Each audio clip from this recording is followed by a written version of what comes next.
No, am I back? I don't know if I'm back. Oh, bugger me. That is a problem. Am I back?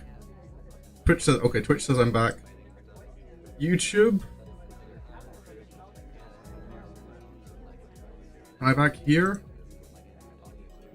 Of all the times for YouTube to instantly notice that I've disconnected. Am I still? What is this? Am I back? Am I not back? I can't tell.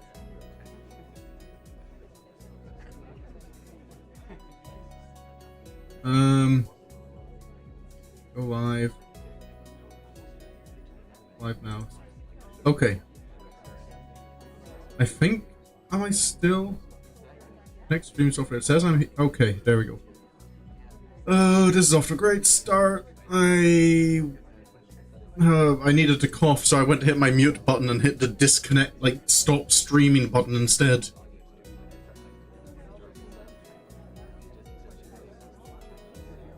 Oh, that is probably one of the biggest kerfuffles I've done. And normally YouTube gives me a kind of, hey, we're not detecting signal from you. If you don't like restart the stream soon, we'll stop your stream. But of course, this time YouTube just decides to instantly go, okay, you're finished. Good to know. Oh boy. Oh, hey Money, you missed the kerfuffle. Goody. Hello. Yeah.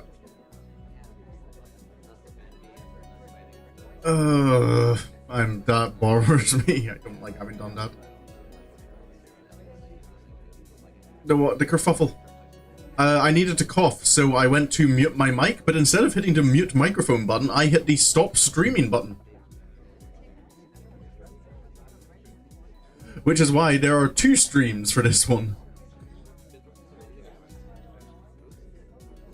Which, bothers me a little bit.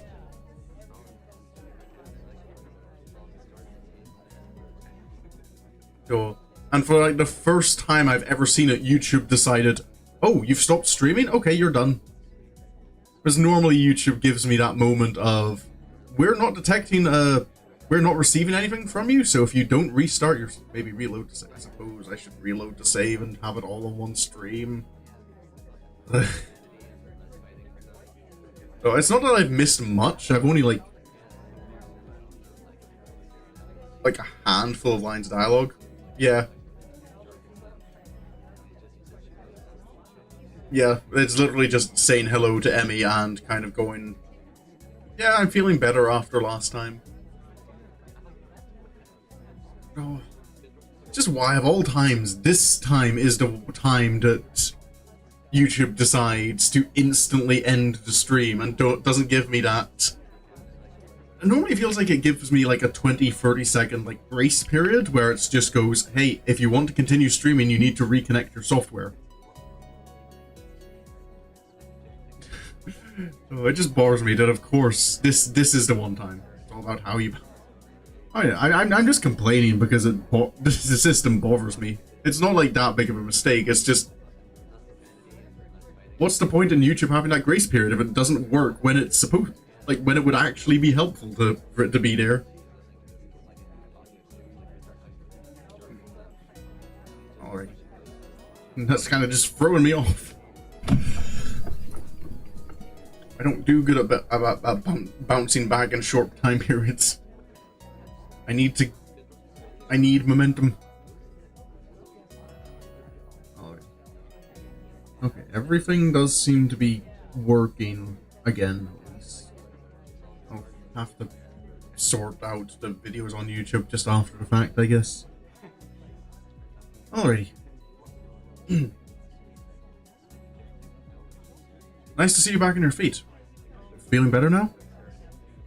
She looks fine to me, but I still feel compelled to ask. Thanks. And yeah, I do. It was just a cold. Nothing serious. Emmy laughs confidently, as if to emphasize her condition. I wonder for a moment what would count as serious in Emmy's book. We've already seen that, Esau. She seems to be eager to put the topic aside, though. Where are you going? Off to Rin's room to see if she's awake yet. Oh, she skipped the morning class? A sheepish smile emerges on Emmy's face and she gets slightly flustered. Oh, did she get her sick after all? Not exactly. It seems that she caught the cold that I had. Sorry to hear that. Well, she was out in the rain on Sunday with us after all. I saw her on Monday and she was feeling a bit under the weather back then too. Yeah. Anyway, I'll ask the nurse for some cold medication to give her if she doesn't get better soon. She leaves for the girls' dorm. I want to go with her to wish Rin well. I want to tell her that I'm better now too, but it doesn't feel appropriate. An unspecified feeling diverts my thoughts away. Somehow I just can't summon the resolve to go in there. Is this what Iwanako went through when she tried to tell me what she felt? Oh. Another time skip already. Didn't we have one just before that scene?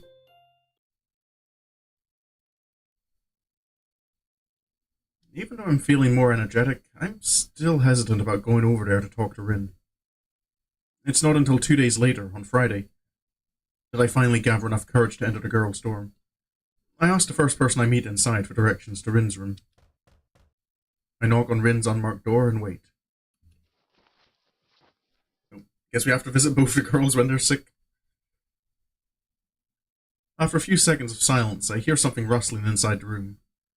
I start wondering if maybe I should have brought something for her, like a can of warm coffee or some oranges. I could have peeled them for her. Well, too late now. The door opens soundlessly. It was already unlocked, and I find myself staring at Rin, who stares back at me.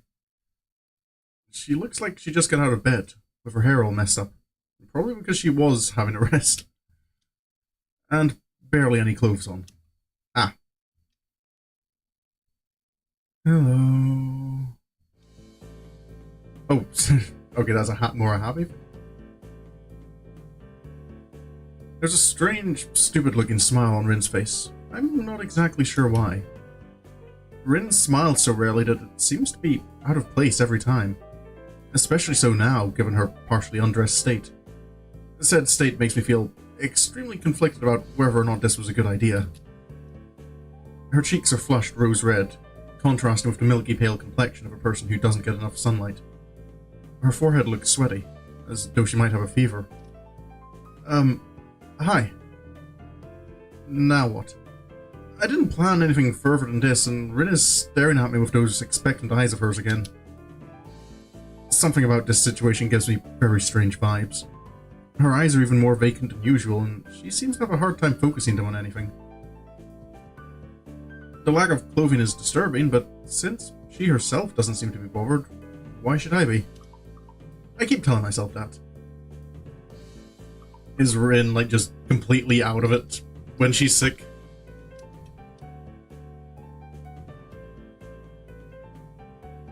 I thought I'd pay you a visit, since you haven't been at the art club, and I wanted to talk with you and wish you well. This is why you're not seeing her sprite. I imagine so. Rin doesn't show any sign of recognizing what I just said, making me wonder if she actually understood my words, or if she even heard them. Maybe it's the fever making her groggy. She might have actually been asleep before I came over. Okay. She turns on her heel and withdraws from the door, walking back inside the small room. From the doorway I can see her walk to her bed and half fall down, half sit down on the messy pile of bed sheets. The open doorway seems to be more of an obstacle in my mind than the closed door was, but since Rin doesn't say anything else, I step through it and into her room. Rin is on her bed, leaning against the wall, leaving the only chair in the room for me. She keeps quiet even after I sit down, and so maybe she meant to invite me in, but just forgot to say so aloud? An implied invitation, as it were. Very exciting. Nobody has visited me before. The breaking of the silence draws my attention from the room to its inhabitant, who currently seems to be in the middle of a very profound thought process. Actually, that was not true. About visiting. But Emmy doesn't count, even if she visits. Emmy doesn't count. I suppose sure Emmy had that moment where she was like, Rin doesn't count. She always pampers me too much. I think she's having too much fun. I haven't failed to notice that Rin doesn't have her shirt buttoned up, but I try to keep my eyes strictly locked on hers. It's rather evident that she's not a very body-conscious person. My own body, however, is quite conscious of hers right now. She came to wake me up at 7:30 today. Can you imagine that? She pauses for a while and glances up at my dumbfounded face. On second thought, you probably can. It's not like that reverse rainbow fish I tried to imagine earlier. That was hard. Good old me. Yeah. Men aren't always so good at being able to hide.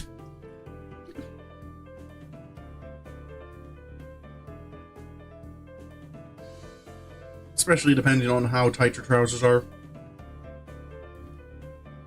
Well, yes, that seems like a pretty normal time to wake up if you want to go to class in the morning.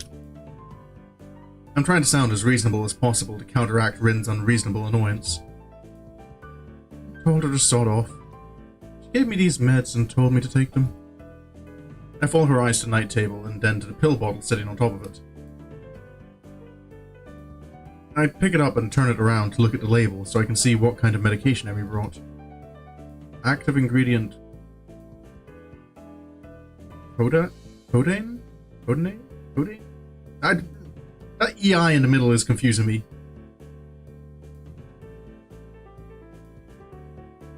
Codeine? Codeine? Like, I don't know what it... Oh. How many...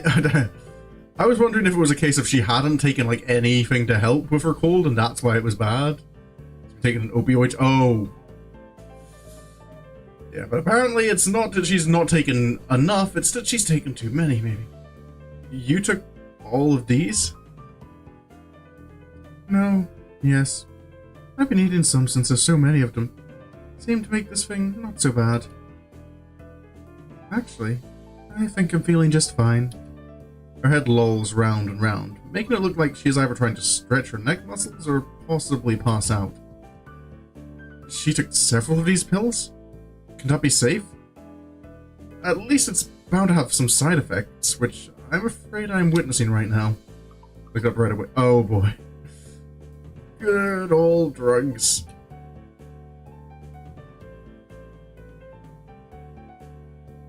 I'm feeling just fine. I'm fine. Just someone take this buzzing away from my head. I can't think straight.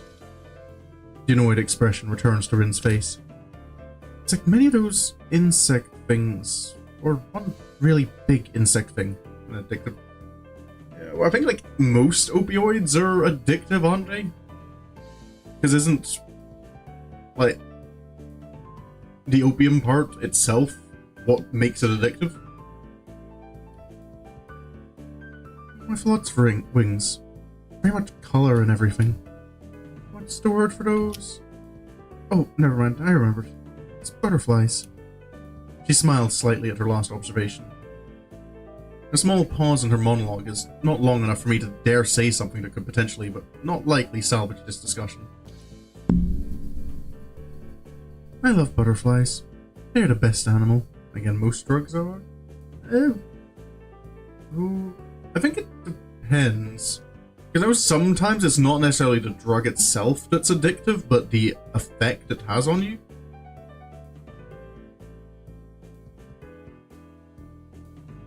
Which I suppose, like, you could say is the drug.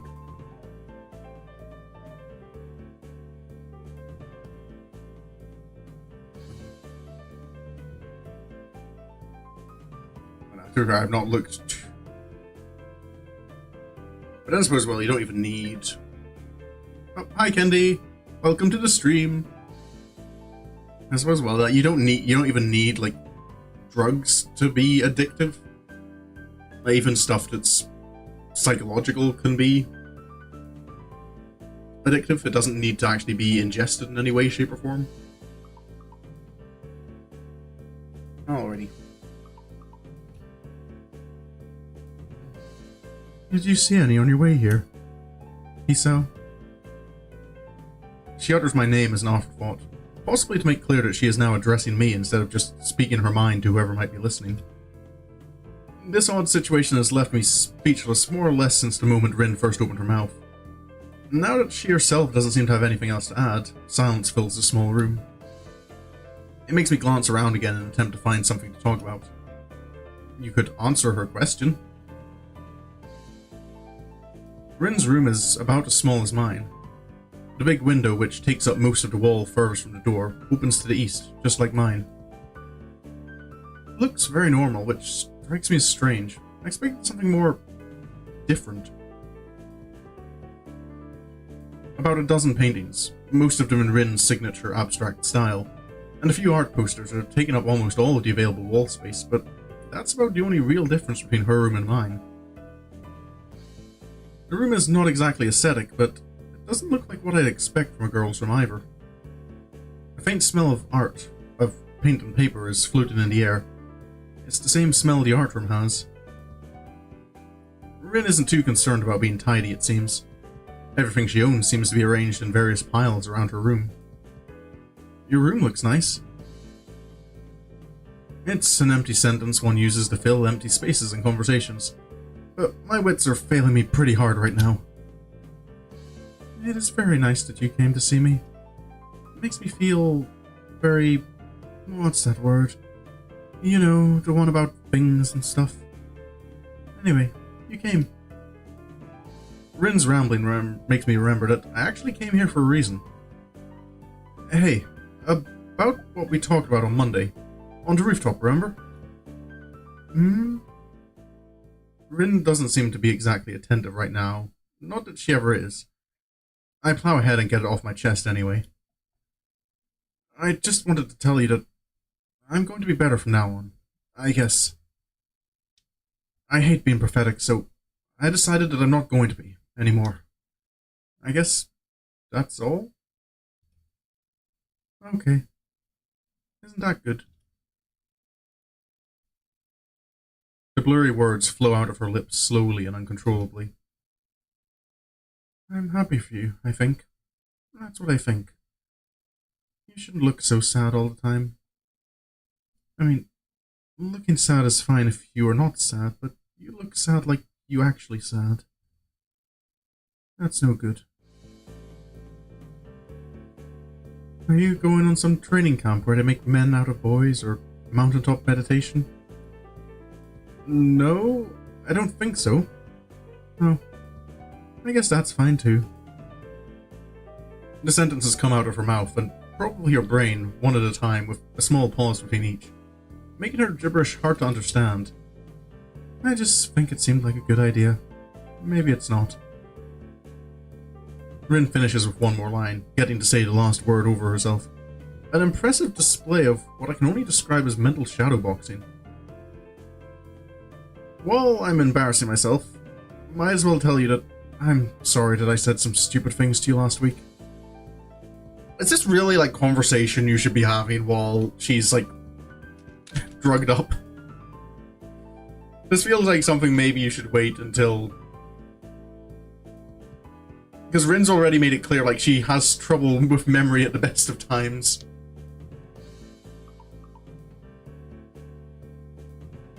It's your own business to decide what you're going to do.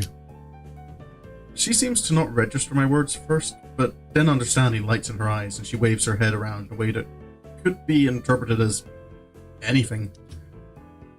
It's okay. I probably said stupid things too. It's just sometimes a bit hard to keep my thoughts the way I like them.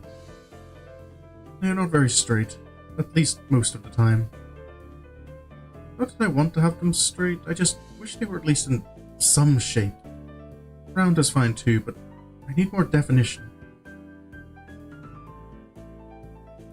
That is... Rin keeps saying things that kind of hit me, like I kind of get that.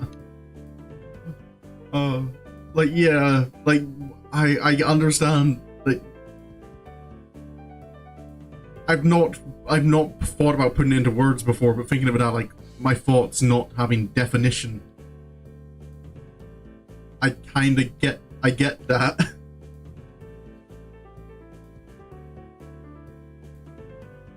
Well, like, there's a lot going on in my head and nothing at the same time, and I can't really draw distinctions between what's happening and what's not happening. There's a lot of that in her route. Stuff that you empathized with as well, or stuff that you thought I would empathize with? Or a bit of both?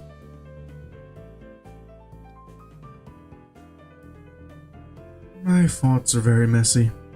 Messy. She repeats the word melancholically, then flops down on her bed and nuzzles her head against her pillow, shutting her eyes. Yes. Okay.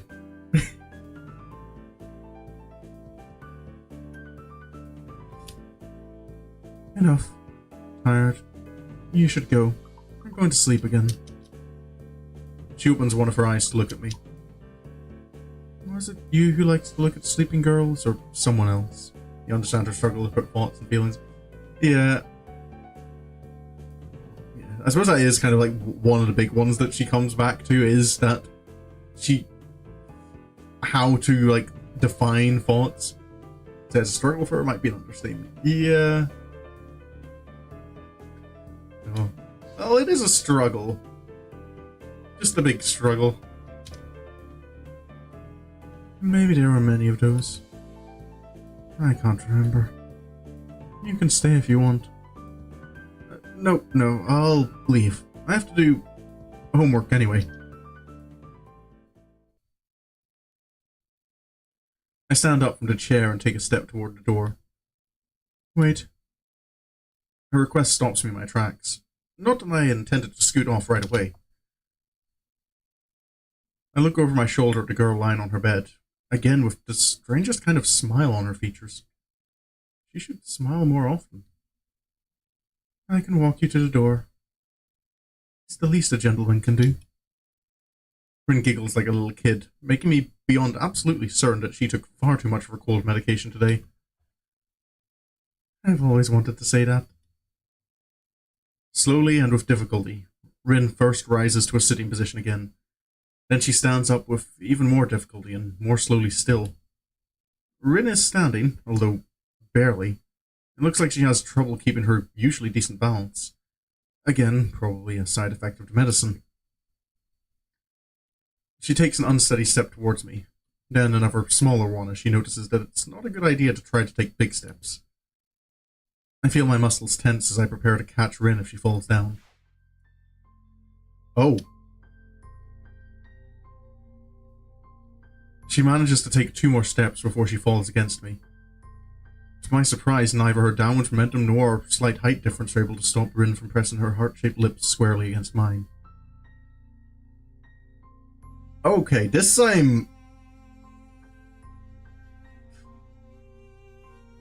Though, this is I'm a little uncomfortable with, because... Yeah, that's what I was about to say, like, I'm kind of like, This would be cute if she wasn't... No, I don't know, like, how much she's in control of herself at the moment. At the moment, like, this is... I feel things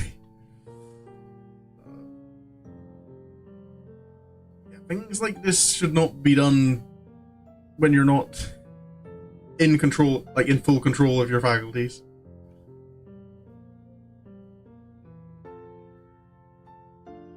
As our lips part after a confusing moment of nothing but the taste of Rin, I look down at her, trying to find some explanation for this bewildering event. The euphoric smile of a madman broadens on Rin's lips again, and... I wonder if I will remember this tomorrow. I am absolutely stumped on how to respond. Rin takes a step backwards, separating her body from mine, and making me only now realize that they were even connected in the first place. The second step is actually a fall backwards, luckily straight onto her bed. The soft thud Rin's thin body makes against the mattress breaks the silence. I move quickly over to her to see if she hurt herself, only to be met with the peaceful face of dreaming. Rin sleeps. She's lying diagonally across the bed, somehow managing to have simultaneously fallen asleep while standing up and fallen down in a way that she didn't injure herself. Full as luck. I tuck Rin in, covering her with the sheets as well as I can. She feels very light, even though I'm not that strong. I suppose, yeah, not having arms could do that to someone. It's a lot less extra muscle mass. I stand up to look at her. The oval-shaped face, the dark eyelashes shut against the feverish cheeks, the slender body covered with the pale sheets. Rin sleeps. Conflicts, plural, churn inside of me. I think about calling a nurse to keep an eye on her, but decide against it. After taking one more glance at her peaceful face, I decide that she'll be fine. I do pocket the remaining pills, though. Yeah, maybe that is a good idea. Maybe we should let Emmy know that if she's going to give medicine to Rin again, to, like, portion it out and only give Rin what she needs.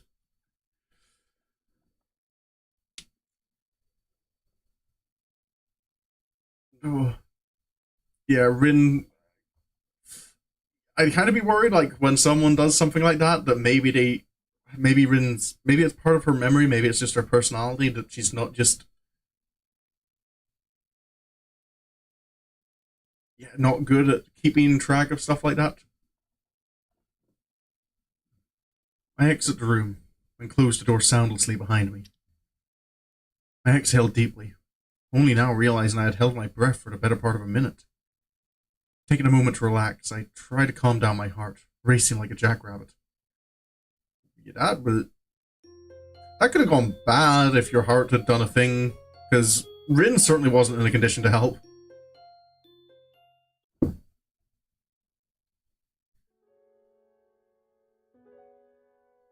I had trouble getting to sleep that night, so the next morning finds me exceptionally groggy. Is this the tense music or just the fake tense music? I'm gonna wait so I know what kind of scene this is setting.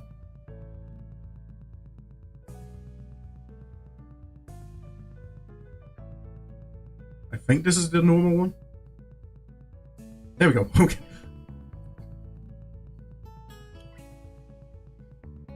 I'm just kind of like, is this tense moment about to happen, or...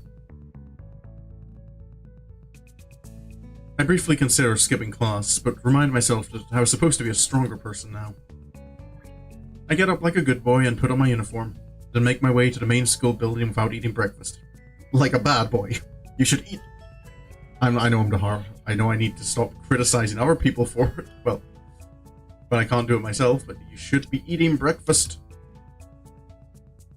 I sit in my seat in classroom free, waving a greeting to Misha and Shizune like I do every morning, and let the day wash over me. The afternoon classes are always longer than those in the morning. This is true regardless of whether I count it by the minute or by the number of doodles drawn in my notebooks. Today I'm especially distracted, as I keep thinking about Rin. Did I manage to properly tell her that I want to get better? Did she understand a word of what I was saying? I think about the kiss we shared and what it means. She was so out of her mind, maybe it means nothing? But we've been getting closer lately. What does that mean?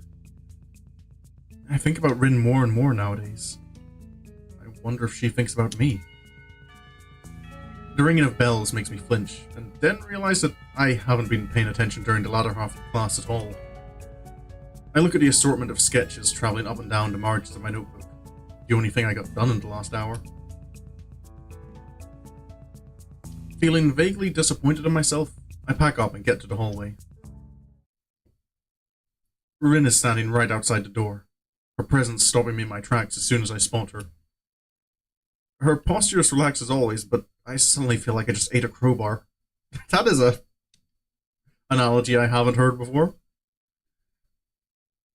I'm having a hard time meeting her gaze. She doesn't seem to have any trouble looking at me, but those dark eyes are making me feel flustered for no reason. It's hard to look straight at her, so I turn my face away a little. I don't know what one should say in this kind of situation. Then again, I rarely know what to say to Rin in any given situation. Hi. Hello. I try to get rid of the awkwardness in my voice and invoke a more natural way of speaking. I suddenly worry about where I should put my hands. It feels like they're in the way somehow. How are you feeling? You were pretty out of it yesterday. I'm okay. What do you mean yesterday? You don't remember? She tilts her head to the side like a bird, looking somewhat confused. Remember what? I have a pretty bad memory. About yesterday. What about yesterday? I came to see you and... I don't remember that kind of thing happening. She really doesn't remember? I don't know if this is a good thing or a bad thing, but I feel disheartened all the same. Yeah, I suppose like being high and being like exhausted at the same time probably isn't, stacked with someone who already doesn't have great memory, probably is a, that's probably a perfect recipe for not remembering. Hold up a second.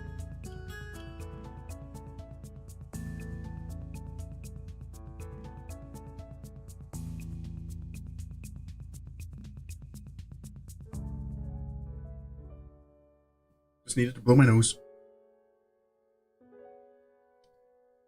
I remember that I promised to show you one place, though. Did that happen for real? Maybe I just think that I remember that, and I really don't. But she had said something about somewhere to look at this. Was it look at the sky? I think it was. No, that was real too. Okay. Do you want to go? Now? Yeah. Well, sure. Why not? Is it far? It's not. Together, we walk downstairs and then outside. The usual summer day, whirring cicadas and all, greets us. It's immensely hot, and without the air conditioning the classrooms offer, I start sweating immediately.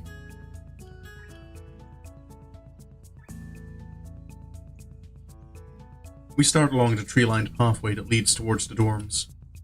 The cherry trees offer shade, with the sunlight blinking through the holes in the canopy. The light creates a chaotic pattern of shadows dabbled with bright places where the beams hit the pavement. Rin's eyes are wandering in every direction but mine. I get the feeling that it's intentional. She leads me to the back gate once again, taking us through it and into the forest beyond. As before, the dropping temperature and the drastically reduced levels of light make it feel like the forest is swallowing us into its cavernous belly. We head uphill along the same path as last time, snaking around trees and boulders. Over roots and rocks, past wild undergrowth. Birds sing somewhere in the woods, soloists for the humming background music of the treetops. We go past the small clearing of the big maple that is now called the Worry Tree. The climb steepens, then becomes easier again. I have to stop a few times to catch my breath, then hurry after Rin, who doesn't stop to wait for me. Soon, I'm out of breath again. Suddenly, the trees end, and we emerge from the forest. The boundary of the woods is sharp and abrupt, as though a line had been drawn to mark it.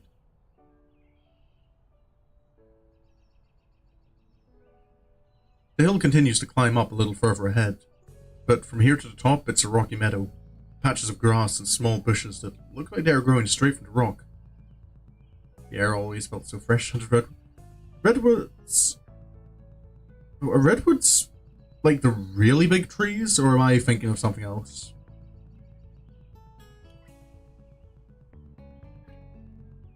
Because I don't think we have redwoods here in the UK. At least not places I've been. Definitely not locally.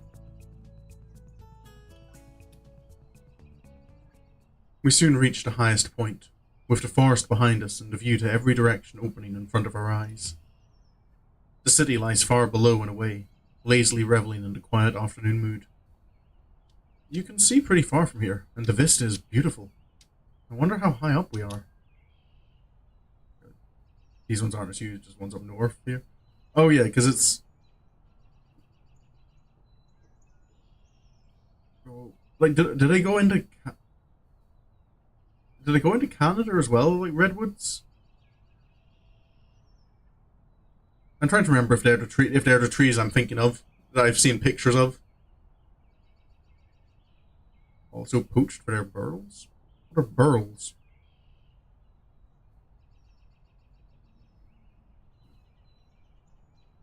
I breathe the fresh air and feel my heart rate slowly going back down.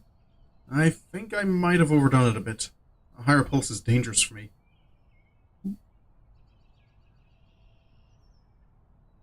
Excuse me. Sorry, never yawn. I'm feeling fine right now, though. The wind picks up, ruffling my hair and causing the trees below us to sway. It makes the grass undulate in waves as the breeze sweeps across the hilltop. The sun shines from the open skies upon us, a few clouds passing by to shadow it. What was painful heat before is now gentle warmth. I take a good look around. The hilltop is pretty in the way nature often is, unplanned harmony found in the natural arrangement of things. The most striking feature is the abundance of small yellow flowers. They're literally everywhere in this small meadow. I can't help commenting on it. Wow, well, a lot of flowers. Yeah, do you know this kind? They'll fly away. Oh, dandelions. We get a lot of dandelions around here as well. Especially this time of year. No, at the moment, most of the flowers I see are my grand's wildflower patch is flowering at the moment. I don't know the names of most of the flowers in the flower patch, other than the poppies. We have poppies. Surrounded outgrowth here. Okay, can kill it. Yeah. Well, poaching anything is definitely a problem.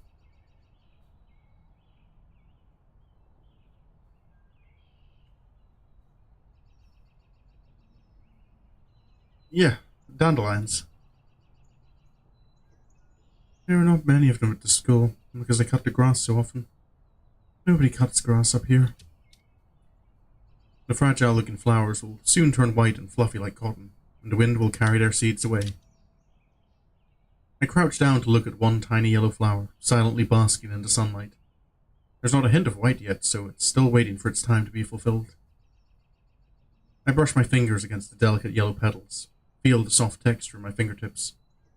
Feels nostalgic somehow. I hear Rin approaching from behind and stand back up to face her. She has a weird look on her face. Is something on your mind? I don't know. It's just... Oh? Okay, we don't get dialogue in this huge box. You just look so sad all the time and become upset so easily, and it makes me confused. I don't really remember much about yesterday, except that you came to my room, and that's why it might be because of me, so if it's because of me, I think that I know why. It's because people don't really like talking to me, and you might be the same, and that would be sad. I know that people and I'm talking about others, then Emmy too always says that I'm strange, that I talk strange things, so I thought I'd try not to say strange things. That just makes me think more new and strange and colourful. That was not a good word, but maybe you understand anyway. And odd things, so if I want to say something, I don't really know how, and then the words are not the same as the thoughts, because something goes wrong on the way out, but it's not like the thoughts are really the thing I should be saying, it's more like the idea of the thought, or the feeling, or the idea of the feeling, but it's not really any of those either, because there's no word for it unless I invent a new one, which is not really useful. So I've been thinking if doing things is better than saying, so maybe because yesterday I took those pills and I was feeling a little strange, I might have done something that I shouldn't. Besides, I don't even know if it would be any better if I could just say the thoughts. There's no telepathy. That's real telepathy, isn't there? I think it'd be terrible. And useful at the same time, but right now I wouldn't mind because misunderstanding is so easy, but understanding is not, and I thought I grasp her shoulder and squeeze hard to make her stop. I don't have the capacity to take all that in at once. Rin shuts up instantly. Take a breath. Oh, the text dump. Oh.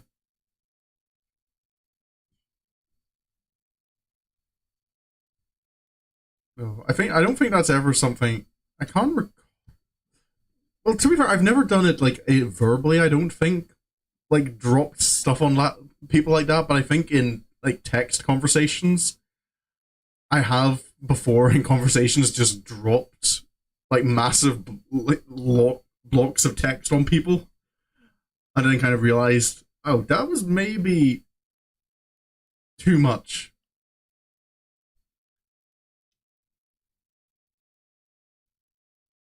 No, in person I've always tended to clam up whenever my brain goes that quickly.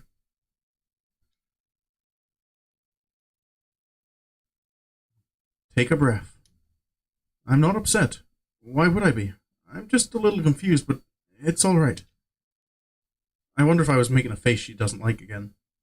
I guess I've been thinking about yesterday all the time. Maybe I looked weird. I wish I had a mirror with me at all times. No need to get it all said at once. I'll listen, even if you talk slower. It just came out. Sorry. I'm okay now. I just wanted to say something. I didn't mean that much. It's weird, isn't it? She looks at me with a surprisingly timid expression, one that I haven't seen before. I can't help but laugh a little. Yeah, it's weird. You are a pretty weird person, but there's nothing wrong with that.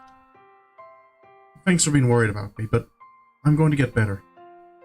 I told you that yesterday, but I guess you don't remember that either. I don't. I wonder what else I forgot. Hopefully nothing important, like my own name. That'd be terrible. Well, you kissed me. Okay, just going right out and saying it, are we? I did? Yeah, you did. On the lips. I try to sound as matter-of-fact as I can, but I worry that I might be blushing again. Did you kick me? No. Why would I do that? Then it's all good, right? It's okay, right? I didn't forget my name. Yeah, it's okay. I wish I was more suave so I could come up with a better follow-up to that. No, you don't want to be suave. What's the correct pronunciation of that again? I tend to say swave because that's stuck in my head as swave mode, but I don't like thinking about that. But nothing comes to mind. It's a good thing that Rin has more to say. It makes me feel relieved somehow. I think I should say sorry. I'm really bad with people. Some things are hard to understand, like jellyfish. Do you understand jellyfish? I guess not. People are like jellyfish to me. I don't understand. Now it's her turn to make a face I don't really like seeing. I think you're pretty sweet. That makes me feel conflicted. Because I don't want to be like swave mode me.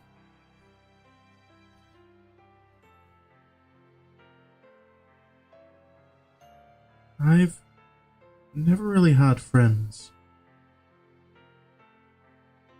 Okay, this is... I'm going to put a save here. Okay.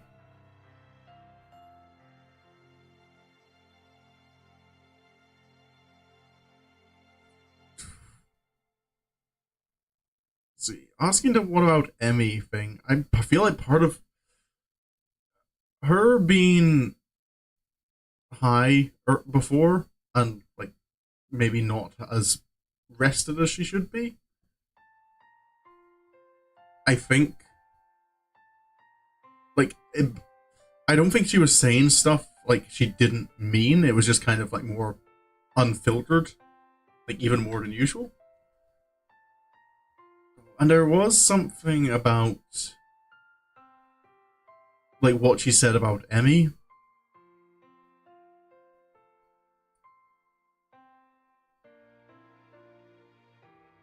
That I feel like in Rin's mind, like that's not quite what a friend is.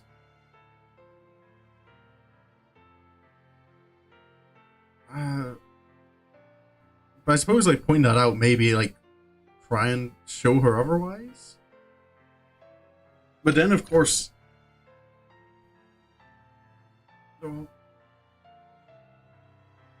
we're like right here in front of her, and I feel it's kind of yeah, I feel like when someone's like saying that, and like I've never really had friends in that situation, and you immediately kind of like push attention away from yourself.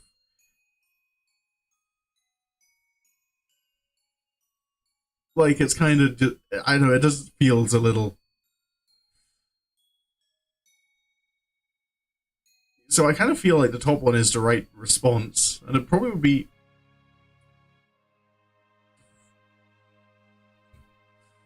To be fair, if I was responding myself, I'd probably be like, I'd probably include both myself and Emmy in the response. Point out that hey, you do have like you could maybe you have multiple friends, right?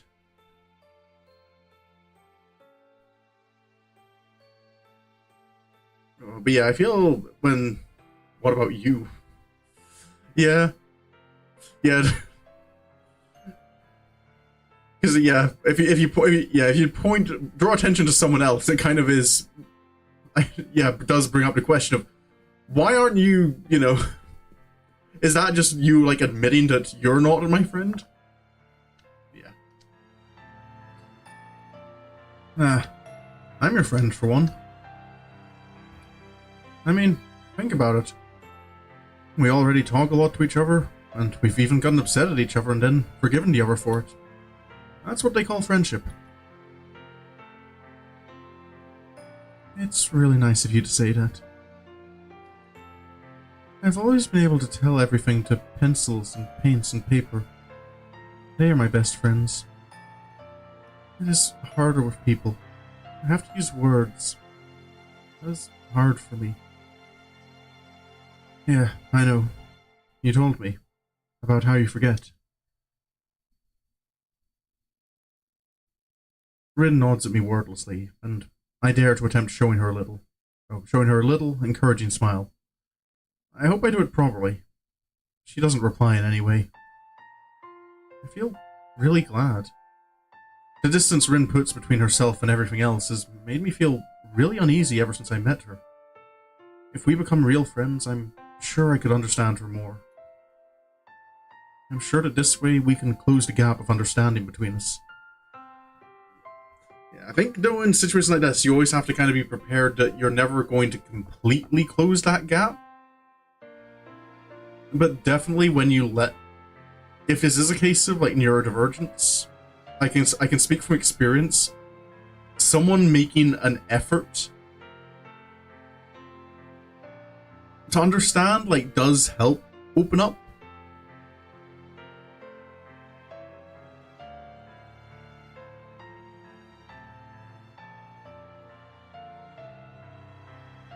My thoughts don't transmit to Rin. She seems lost deep in thought, wandering amidst a sea of yellow flowers covering the grassy hilltop. It's just as well. Time passes, the breeze making the tall grass sway gently in time with the wind. Rin hums a little song to herself so quietly that I can't tell what it is, if it's even anything at all. A stronger gust sweeps over the hilltop, and the sound of the trees and the wind buries the song away. I check my watch, more out of habit than anything else. It's 4:30 right now, on this Saturday afternoon. Rin looks into the distant horizon with that odd, blank stare of hers, as if she were looking at nothing at all. Her pupils are dark and quiet, like a pair of deep, still ponds. You're going to become better, right? Sure. Me too, you know. I'm going to talk to that friend of the teacher and ask her to put my stuff in her place and work hard to get all that done. I decided that just now, you know, but I think I knew it all along. I've had this feeling for a long time now that I'm going to change. Even if I hate it and don't want it, even if I wanted to, I would change. Like I'm not enough the way I am. I think this could be a good way to do it because it's like a straight line. Like I've learned all the things in my life so far just for this. It's just art. It's the only thing I really know. I know what I'm going to do, so it's good. I'm not afraid at all. I feel like I always do. Is that weird? No, not at all. No. I close my eyes and give in to the irresistible sensation that has been growing inside me all week long. I float up towards the surface of my own life. There's always a slight disconnect. Kind of reminds me. Yeah, I suppose it does come down to, like, no one can ever understand someone else perfectly.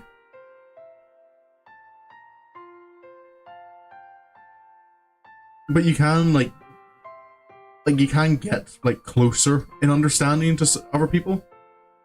I think when it comes to neurodivergence, like autism, it's just a case of that baseline gap is probably going to be larger. There's probably not as many people who can get that close to, like, understanding how your own thoughts work.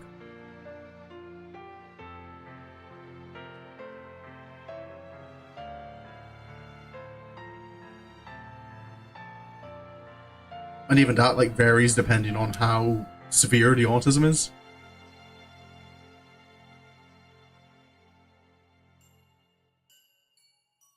The pressure of being underwater slowly diminishes. The weightless sensation becomes stronger.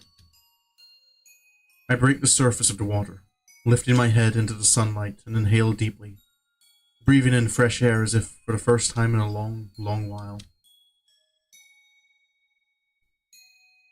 My lungs fill with oxygen, and I open my eyes to see Rin's peaceful, determined face.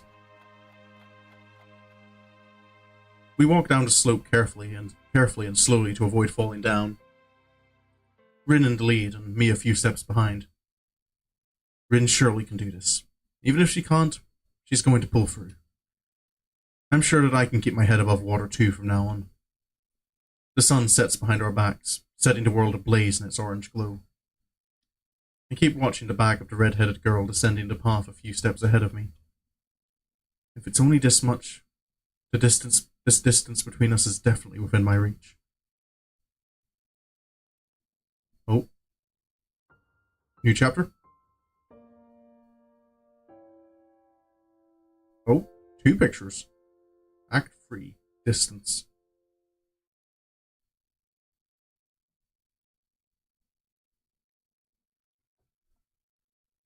The fly again. It returns.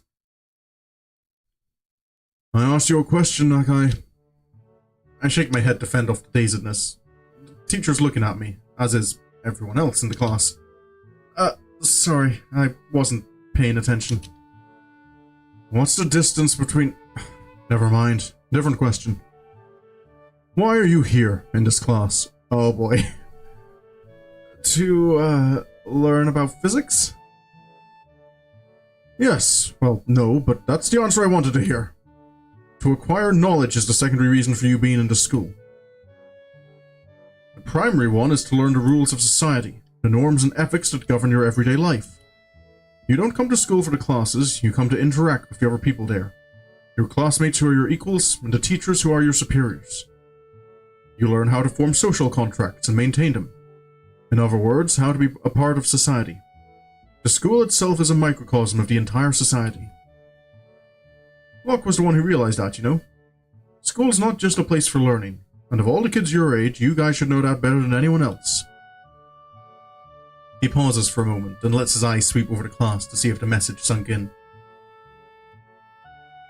At the very least, it shut everyone up and got them to focus on him, captivated either by his voice or the sudden change of topic from physics to the philosophy of education. However, my classes, as you so aptly put, are a place for learning about physics. He points at me with the piece of chalk he's holding. So, no sleeping during class. Got it, Nakai? Yes, sir. From the corner of my eye, I catch Shizune's scowl and Misha's barely contained giggle. I sink deeper into my seat. Feels like we are kind of, like... I wonder if this, like, happens with, like, the other three girls. Like, do you start, like, Fly, go away. Do you start assimilating, like, parts of their personality? What's that phrase? Something like, show me your friends, and I'll tell you what kind of person you are. So, I do feel there is, like there is a layer of truth to that we do become like the people we spend time with. You already are, my friend. Yeah.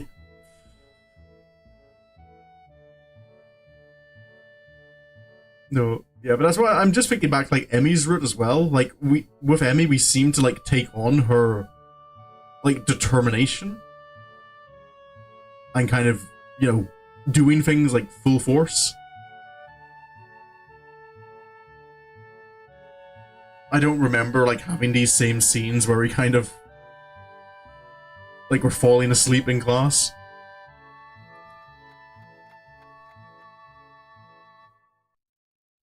After classes end, I'm the last one to leave the classroom. I close the door behind me and quietly make my way to the art room. Club time passes in relative peace and quiet. I sit in my usual seat next to Rin, but she doesn't seem to be in a talkative mood. Isn't that default for Rin? Oh, never mind. She's even more distant than usual. Another reason why me and my buddy can sometimes seemingly read each other's minds. Yeah. Yeah, but that just comes like part of the understanding, I think.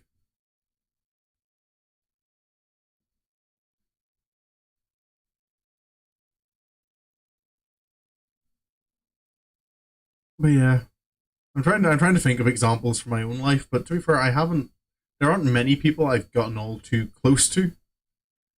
You can think of one where it calls out he's now his personal stagnancy with his lack of maturity. Oh.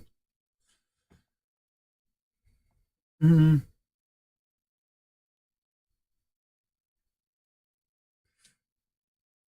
Taking a random guess, like my thoughts would be going to Lily, because of all of them, of all of the girls, Lily seems to be the most mature of them all. So for some reason, I kind of like. No. Well, to be fair, you say root. You don't say who the character is calling you out on it.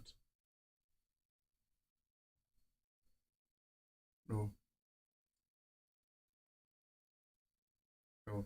Does sound like no. It's alright. You've got my brain kind of trying to like hypothesize now. But it sounds like it could be as. I'm gonna take a random guess that that's either Lily or Yugo. And possibly in Hanako's route.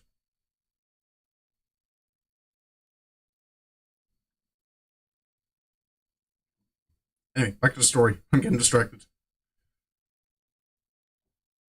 Today we are going to draw still life, and get to choose from either a vase full of fake flowers or an arrangement of rocks, sticks, and canvas. The teacher encourages us to gather around a preferred motif, emphasizing perspective, texture, and lighting as the key points of this exercise. I look at Rin to see if she prefers one of the subjects over the other, but she just tilts her head, signifying nothing. Yugo is pretty great since he consistently gives good advice for each girl. Yeah. Well, she does seem like one of those nice supporting characters. Like, never to focus in any route, but always, like, making an impact.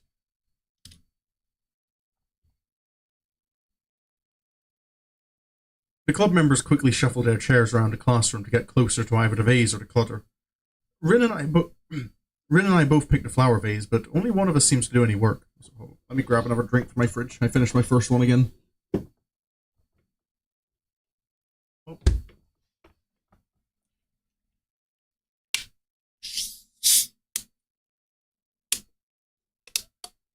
Yeah, I imagine that the one doing the work is Hisao, because Rin does seem to definitely, like, just drawing inanimate objects doesn't seem like it's in Rin's wheelhouse.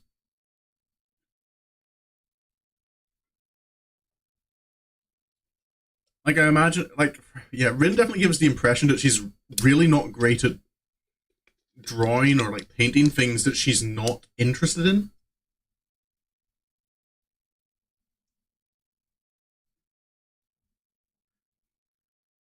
No, like, I think she was okay drawing Hisao, because, yeah, well, she doesn't understand people, she does definitely seem interested in people. I think, like, yeah, that would be, like, the only reason that it would, not understanding people would bother you, is if you are interested in them. Because if you're not interested in people anyway, not understanding them wouldn't really bother you.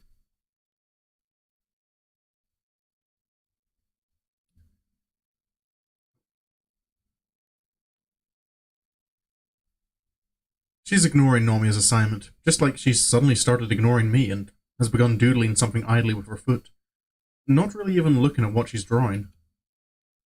I try to catch her gaze, but she's looking out the window. It's making me uneasy. I'm wondering, Hisao, you're saying that Rin's ignoring you, but have you, like, made an attempt to start a conversation yourself? Rin almost looks like she's asleep with the way she's leaning back against the chair with her legs resting easily on the desk. She's now completely given up on the drawing. The more I try to relax, ignore her, and just be myself, the more it feels like I should ask if something's wrong. After club activities are over and others have filed out, Rin gets up from her seat and marches over to Nomiya with unusual determination. Oh, was that it? Was she just, like, building up the hyperfixating on the I'm going to take up this offer? I will do it. Nomiya, who is humming to himself while sorting a box of pencils by hardness, turns around with a mixed expression of friendliness and incomprehension on his face. What will you do, my girl?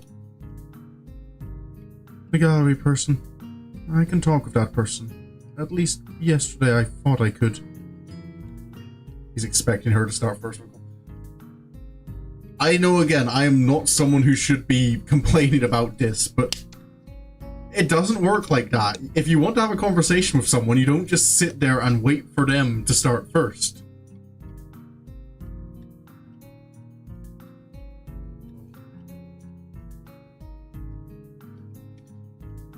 So I was about to say, like, it's like when you're in love with someone, you can't just sit there and wait for the, like, expect them to say anything first. Sometimes you have to be prepared to make the first move.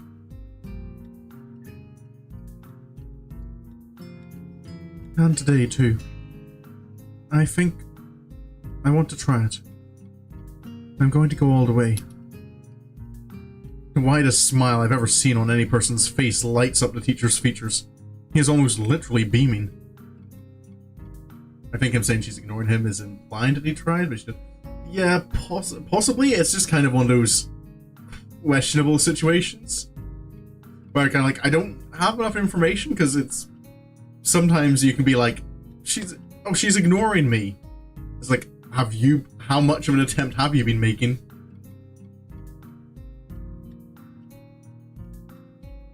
No, because I've known people like that, particularly in school, at real life.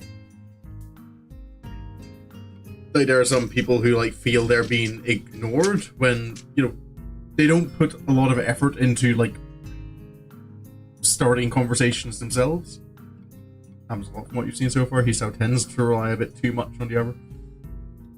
So, yeah, I suppose maybe I haven't noticed that so far, because at least with Emmy, it feels like Emmy's always so proactive. It's almost like Hisao doesn't have a chance to, like, wait. There's a lot of awkward silences that... Oh, boy. Yeah. Maybe, yeah, I think that maybe that is just something I haven't seen so much.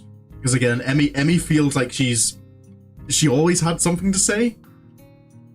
So there didn't feel like there was really many awkward silences. With Emmy, it was just, Hisao kept saying, he talked enough, he just said the wrong things some of the time.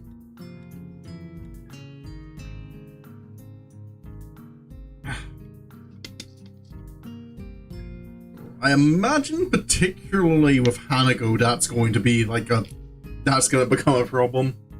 Because Hanago also seems like the type who's not going to be big on starting conversations. Alrighty, back to the story. Oh, wonderful. I'd almost lost hope. Effie is definitely a deception. Okay. I suppose... Yeah, I suppose Shizune is. And Misha definitely is.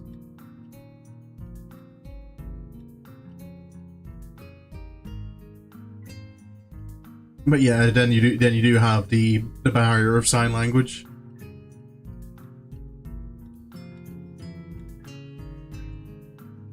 Such a hard-headed girl you are. I knew that sooner or later you'd understand as well. I will call my good friend Sayonji and arrange a meeting. You'll need to show her your work so she can estimate it. I've told her about you, but obviously you should talk face to face. Don't do that. Why do you keep doing the tongue thing?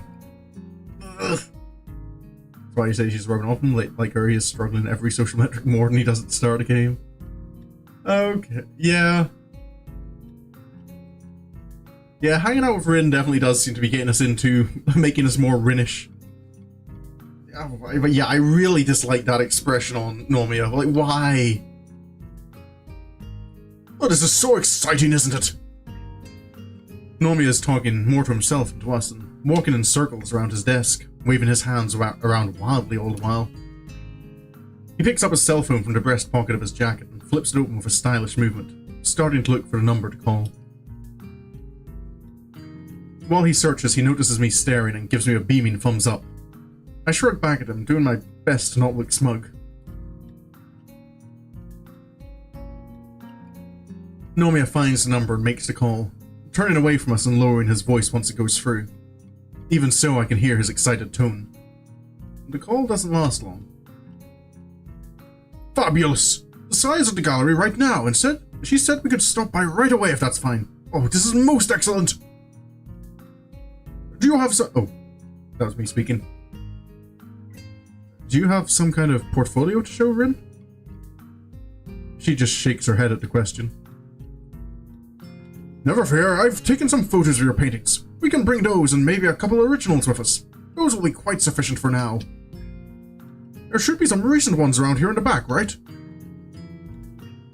He pulls out a folder full of photos out of a desk drawer, then charges towards the back where there's a small storage room and extra cabinets for all the materials and tools the art classes and club use. He soon finds what he was looking for and crudely wraps two of Rin's painting in some brown packing paper. Nakai, would you carry these to my car? I pick up the two oil paintings. They aren't heavy, but they do make navigation somewhat cumbersome as I follow Nomiya and Rin to the parking lot. Yeah. No, that's how I feel at work a lot of the time, when I'm moving furniture. Because like, a lot of furniture isn't... Like, it's not heavy. Well, at least not for me. I know there are some people at my work who do struggle to lift stuff. But it's just... Furniture really wasn't designed with the shapes to be lifted. And because it's so awkward, like getting around corners and through doorways.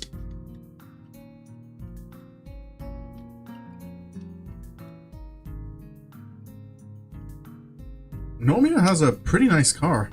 Not something I'd expect a high school teacher to drive. I wonder what kind of salaries they earn at Yamaku. If you think about it right now, you were more on the shy side when we had it. Yeah, well, I wouldn't be surprised at all.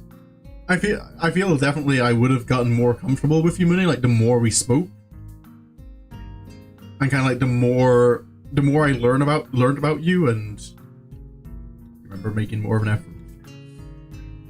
Yeah, I do apologize for that. No, I do. Yeah, like I know I say these things a little hypocritically sometimes when I'm not great at being social either. But just because I'm not good at it doesn't mean that I don't realize it's important.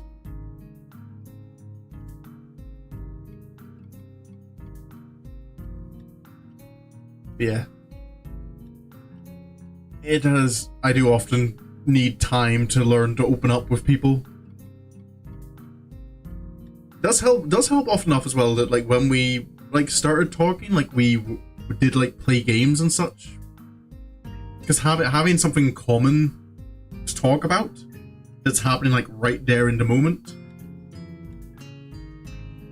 I mean to apologize. And I'm glad you made the effort too, my love.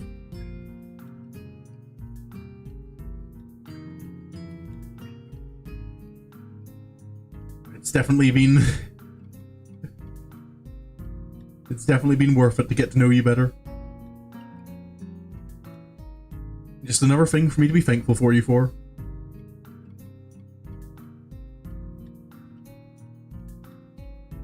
The canvases are stuffed into the trunk where they just barely fit. At the teacher's over-enthusiastic prompting, I get in the car along with them. Rin answers my questioning stare with a confirming nod and a nonchalant shrug. I guess I've become some sort of assistant for her now. Nomiya doesn't go light on the pedal. The smooth ride takes just about 10 minutes to bring us to the city center, where we pull into a tiny parking lot and get out of the car. I pick up the paintings again, looking around. It's just like any city in Japan, really. Same style of buildings, people hurrying here and there, office workers sweating in their suits in the summer heat.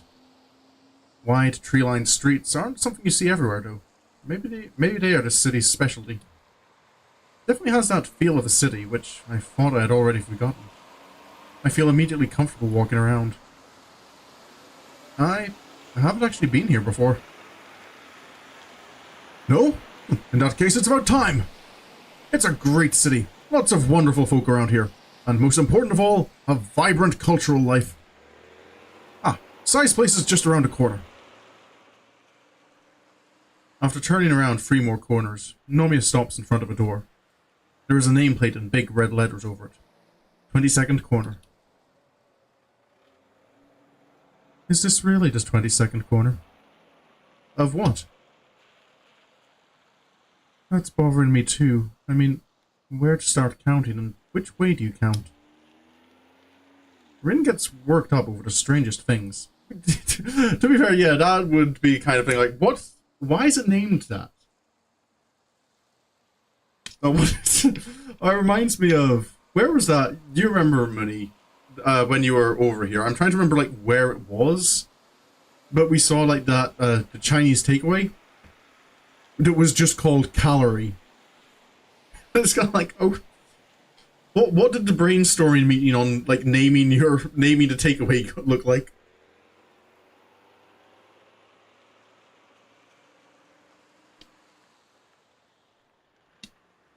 Where's...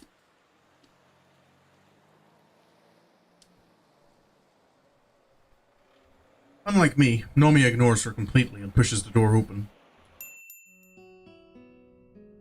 The gallery is very clean looking, and the air conditioning makes it cool and very comfortable. The white walls and big windows facing onto the busy street make the whole place feel airy and bright. There's nobody around whom I can see, however. Most of the floor space is empty, with only a few large tables and a counter for furniture.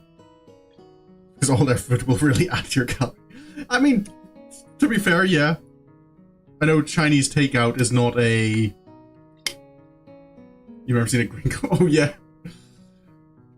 I think I remember you explaining what that meant. But yeah, at least I suppose it's like honest, like direct advertising, just calorie. It's the fact it's not even calories, just calorie, singular.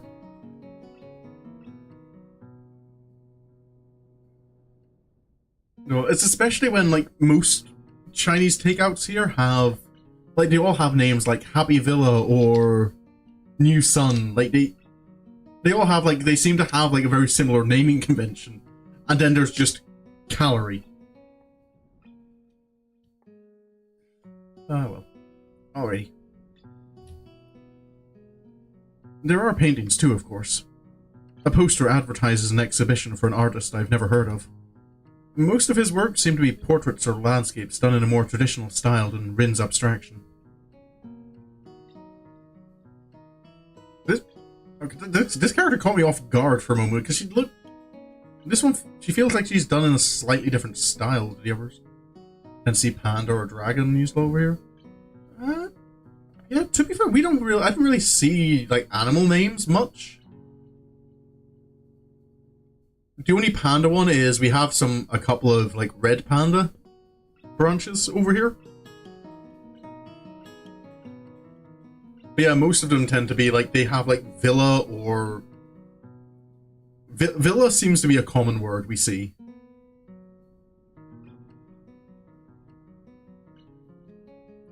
Oh, but yeah, I'm trying to think. Like, I know New Villa, Happy Villa, Double Happiness. I think Golden Villa as well. So that is art style that flashes more when she stands for Nomia. Okay.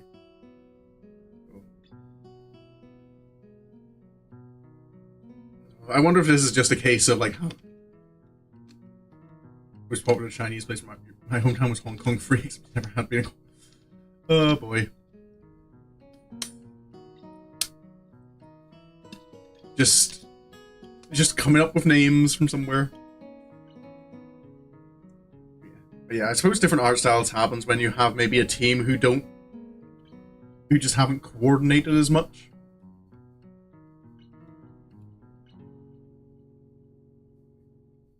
Summoned by the bell on the door, a lady who looks maybe around Nomiya's age comes from around the corner. She's dressed in a sharp suit, her straight dark hair in a perfect ponytail behind her head.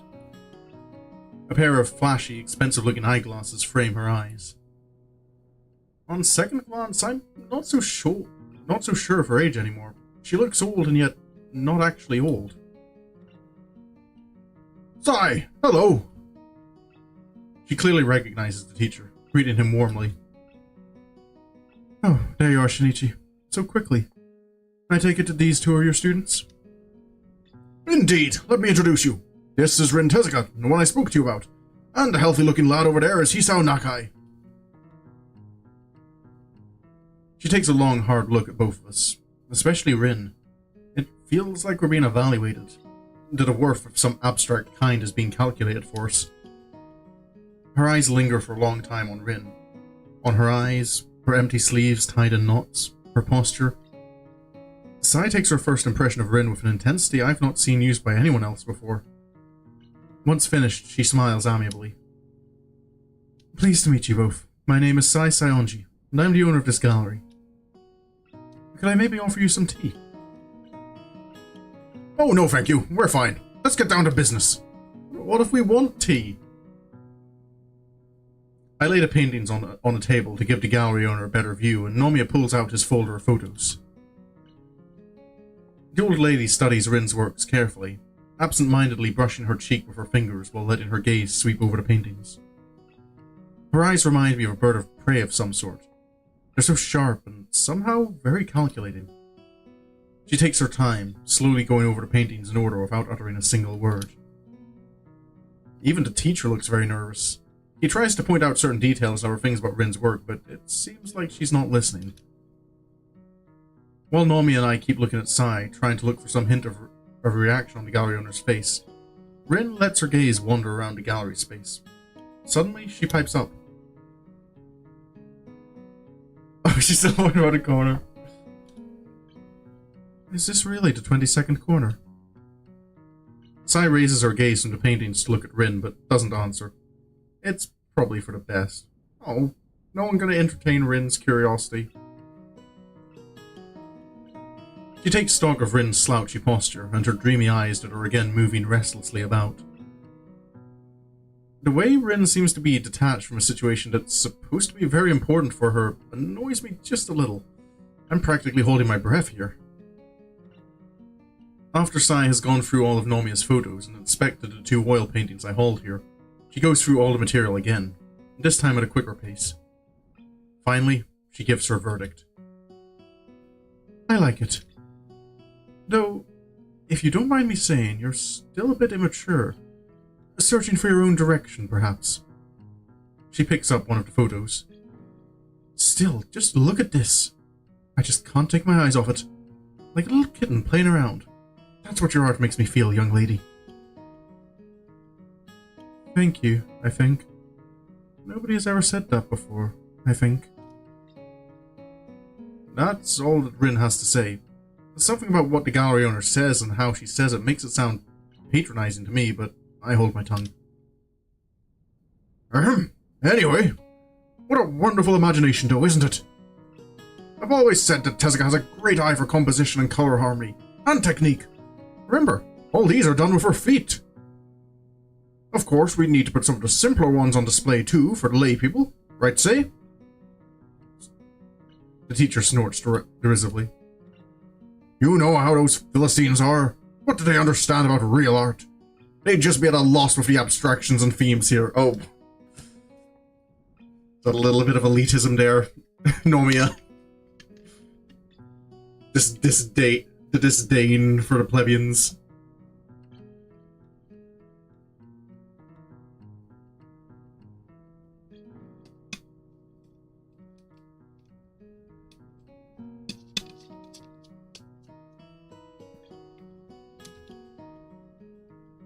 But it'll generate more publicity, and that's good, isn't it?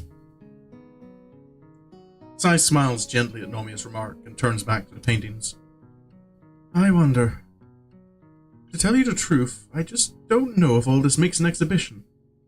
Even if I like it, I don't get the feel of a theme, of cohesion. Oh, yeah, that's where the struggle is going to be. There's no oeuvre, and really, who would expect such from a young artist like the kitten here? Okay, calling her kitten makes me feel nearly as weird as Nomiya's good girl.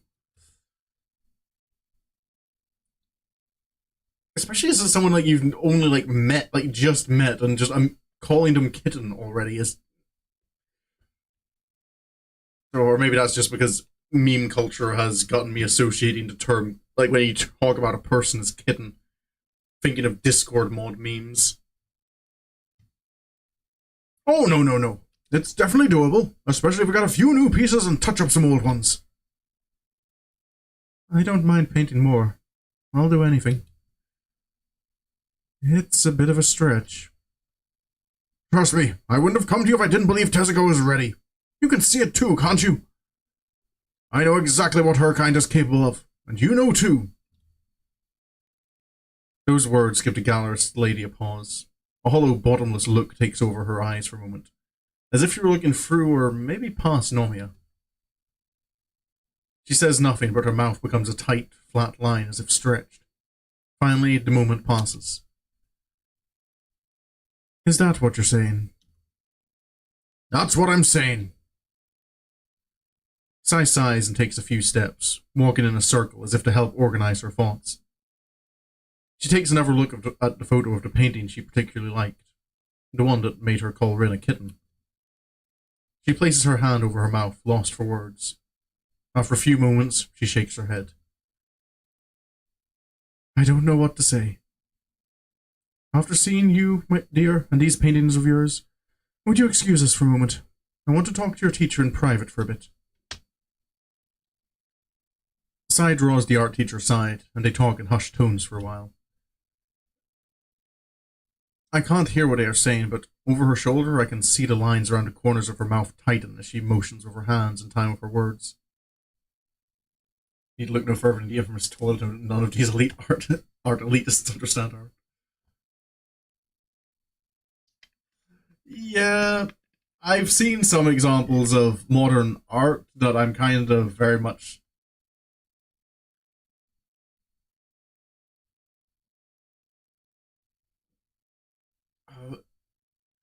it bothers me sometimes, like, the idea of, like the meaning of art is what the interpreter makes of it.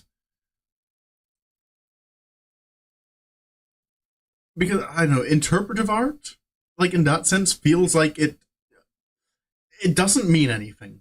Because if it can mean anything you interpret it to mean,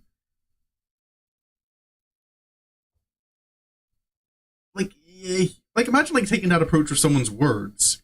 Like if I say something to someone and it's kind of like, oh, but you can interpret what I said however you want.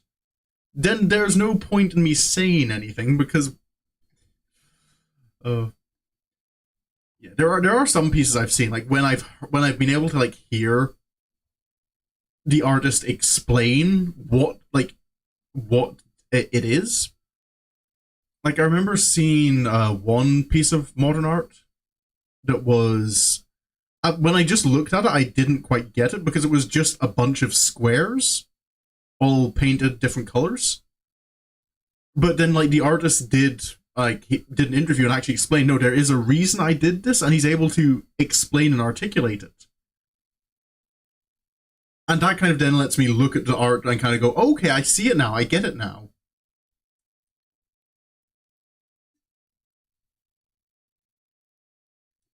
But there's other art that the only defense I've heard of it is kind of, oh no, you have to interpret it yourself and like make up your own meaning for it. Oh, but I'm getting off on a rant. I'm not really big on like the fine arts anyway.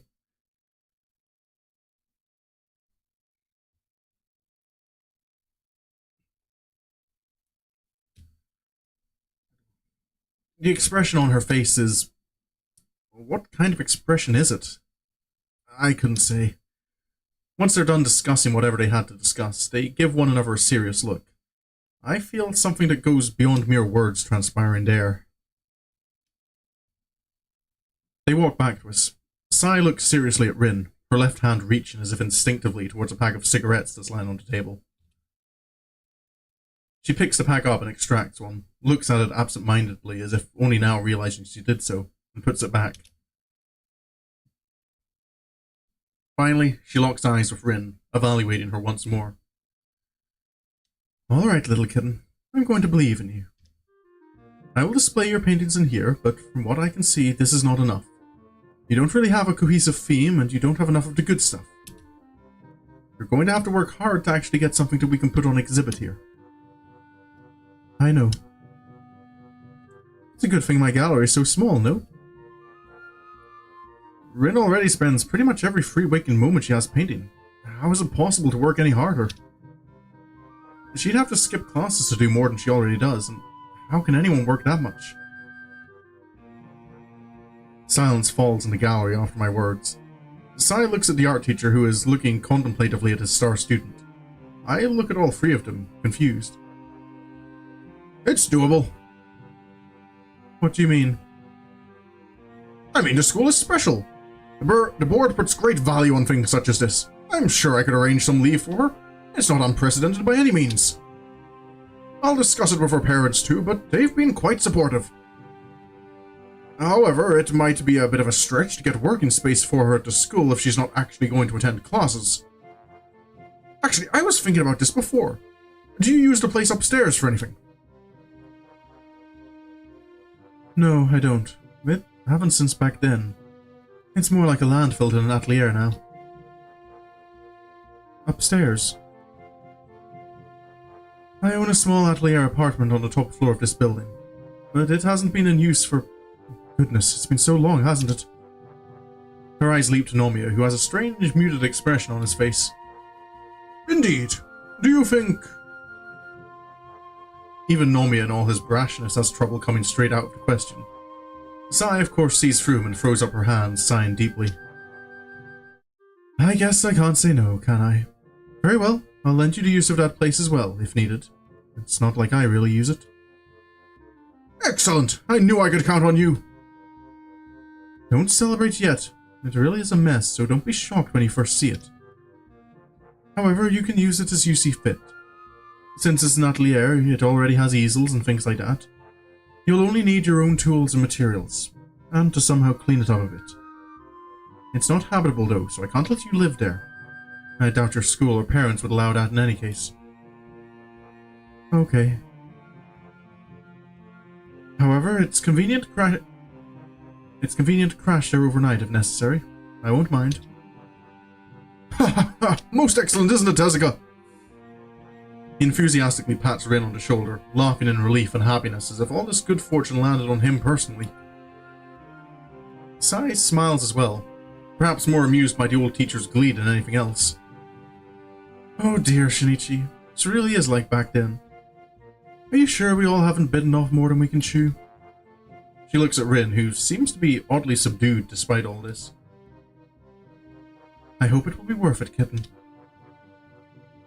She holds out her hand as if to shake Rin's, but realizes the impossibility and quickly moves to pat her on the shoulder. Rin looks back at her silently, her eyes serious and impenetrable like the dark of the night. Sorry, I'm just wondering, the music's faded out, as if it's going to get dramatic. But I wonder if Rin's just going to ask again, is this the 20-second corner? Because I know that's something I can empathize with, is when you have a curiosity and it just sticks in your head. It's like, I'm not going to stop thinking about this until I answer the question.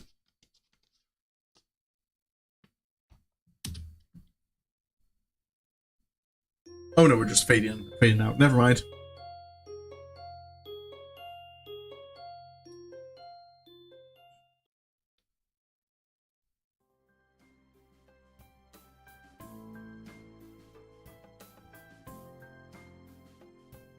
Rin applies for, and thanks to Nomiya pressuring the principal, I'm sure, is granted leave for the rest of the term for exceptional extracurricular activities.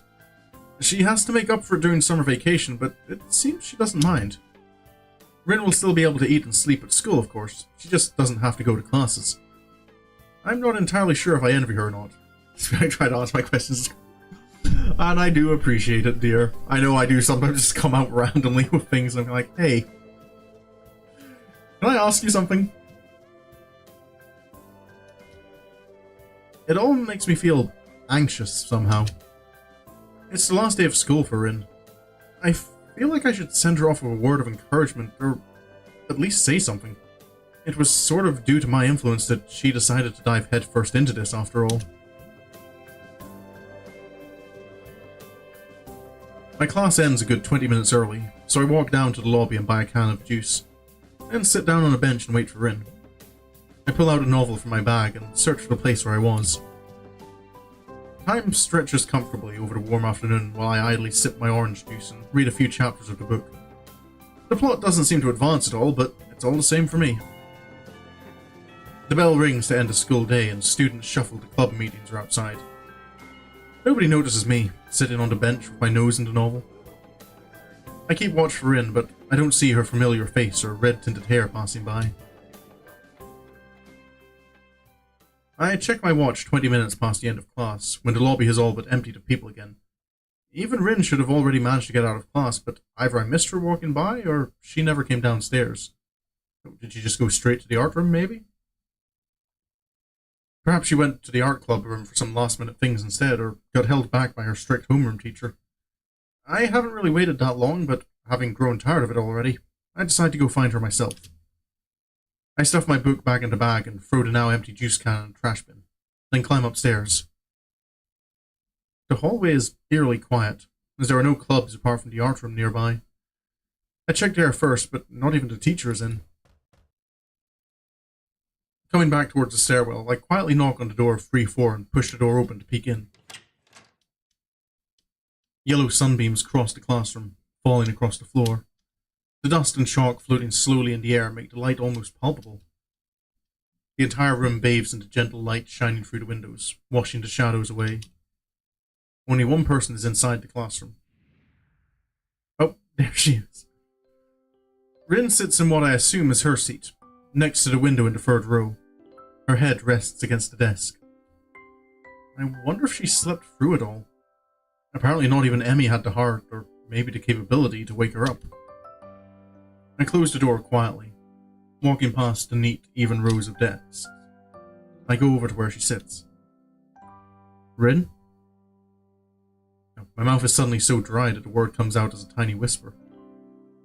She doesn't answer, so I set my bag down on the floor next to hers and lean over her to look at her face.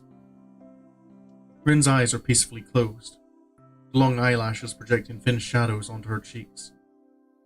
Her mouth is slightly open, letting me hear the quiet sound of her breathing.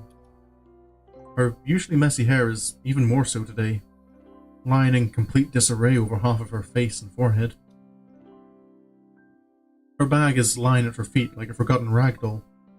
A few books and pens have fallen out of it near her seat. The scene makes me smile a little. I touch Rin's head lightly, sweeping a few stray hairs off her ear. Her hair feels warm against my palm. Rin stirs and I retract my hand on reflex, feeling embarrassed for touching her so casually. She looks so vulnerable, like any sleeping person. It's impossible not to feel fondness towards her. I sit on the desktop of whoever's in front of Rin, then draw the window slightly open to get some fresh air in.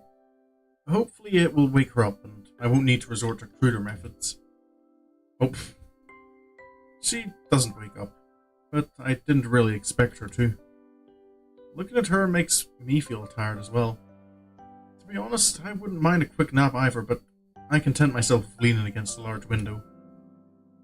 The glass is warm against my ear and cheek, as these windows faced west toward the setting afternoon sun.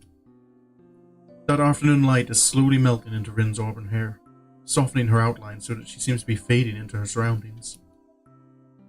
The minute twitches of her muscles, her hair swaying in the air current, the even rhythm of her breathing, it all gives a strong impression of a dreaming girl. Like all sleeping people, Rin looks like she is away from this world, in some distant dream country. With her, it doesn't feel so obvious that she would ever come back. She seems so detached from her surroundings even when she's awake. In fact, she has this same kind of air around her when... How sure does look like... Yeah, Rin did have a point there when she brought it up while she was high. The realization hits my consciousness without warning. Rin sometimes looks like that when she is painting. Her focused expression gives the same feeling of being on the other side of some imaginary gap as Her focused expression gives the same feeling of being on the other side of some imaginary gap as looking at her sleeping face does. I feel a pain in my chest. There's no way I can close that gap to be on the same level with her. It hurts, even though I know that it's impossible for any true people to truly understand each other. But Rin, she's almost literally in another world when she's talking about art, thinking about art, or making art. It's a world that I, or anyone else really, can't share with her. Just like the world of dreams. Rin still doesn't show any sign of waking up, so I'm faced with the decision to either rouse her myself or wait for her to awaken on her own. I choose the latter. Waiting is something I'm good at. I found that out during my hospitalization. But even the hospital ward was more lively than the school after classes are over. The only sounds in this place are the loud ticking of the clock above the door and the distant voices of students down on the grounds. A genuine summer breeze blows inside from the window I cracked open, full of warmth and carrying the scent of light. I look outside to see where it came from, but I'm dazzled almost instantly. The window glass seems to trap all the sunlight within, making it painful to look that way. All I can glimpse through the window are the dark silhouettes of the trees and the wall around the campus against the setting sun's radiance. As I turn back to watch Rin, she stirs again. A single tear worms down from the corner of her eye, slowly making its way across her face before it falls onto the desk. It's tiny, barely a droplet, but it captivates me. Another tear follows the first, then a third. A feeling of anxiety overcomes me, petrifying me on the spot. It's so strange, seeing Rin's face peaceful as she sleeps, at the same time as tears stream down her cheeks, wetting the wooden desktop she rests her head on. I don't know what to do, so I do nothing, and just watch the tears roll one by one down her face. I wonder what she's dreaming about. Rin wakes up after one final flinch, or perhaps because of the tears. She sits upright and yawns so excessively it looks like her jaw might dislocate. She notices my presence, but her reaction is more like the lack of any reacting at all. It's just an acknowledgement. No startled gasp or anything. Hello. Good morning. She's so groggy she can't even return my smile that I somehow can't stretch to be entirely honest.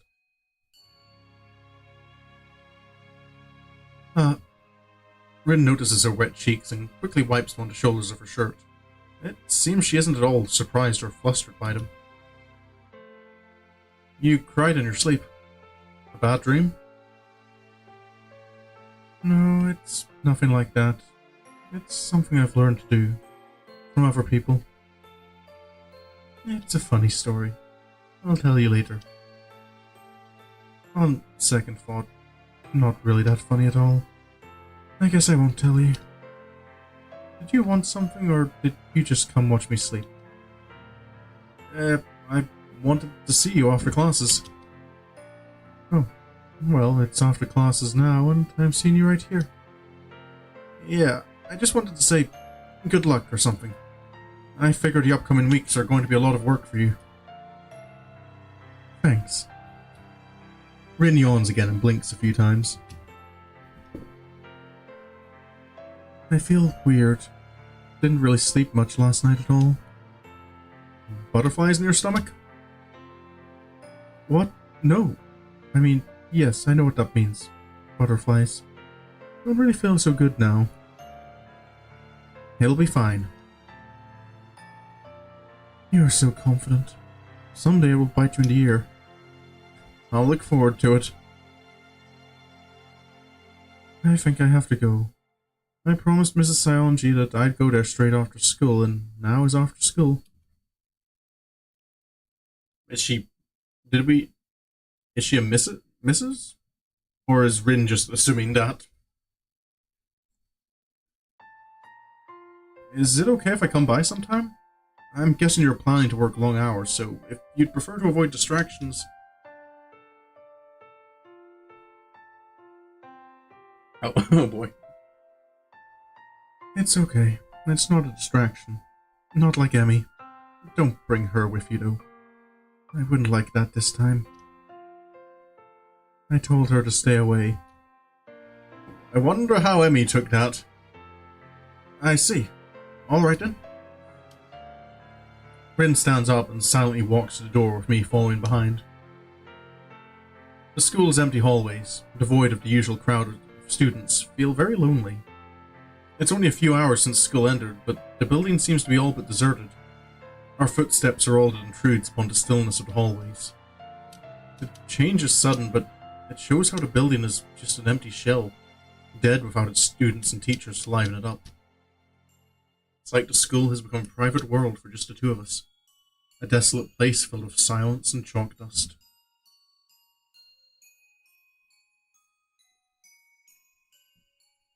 I'm going to change. She says this out of the blue while we walk down the stairs from the third floor, and it makes me wonder how she views this challenge that lies ahead of her. That's what people must do sometimes. That's the last thing we could say to each other that day, even though there's so much that we could talk about. And even those words drown in the all-encompassing silence, disappearing into the stagnant air as if they were never said. That was ominous.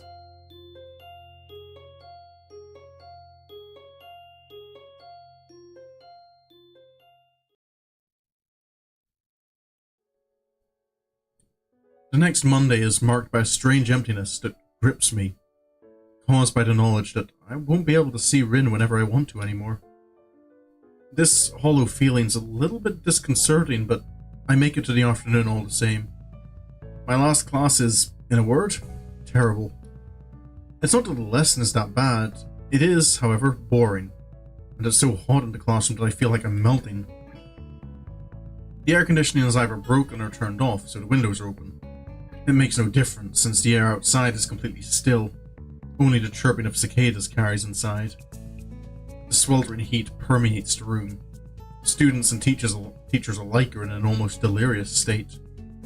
I just want to stand up and walk out of here without caring what the teacher or anyone else says. I can see I'm not the only one with these thoughts too. Next to me, Misha is shamelessly holding her skirt up a bit and fanning air in with her notebook. Only Shizune seems to be as cool as always, sitting with her back perfectly straight, arms folded on her chest, her eyes fixed on the equations scrawled on the blackboard. I keep shooting yearning glances at my watch, but it doesn't help the time go by any faster. It's funny. I remember how badly I wanted to get out of the hospital and go back to school. Now all I can think of is the upcoming summer vacation and freedom from classes and homework. Perhaps it's human nature to think only of the situation at hand.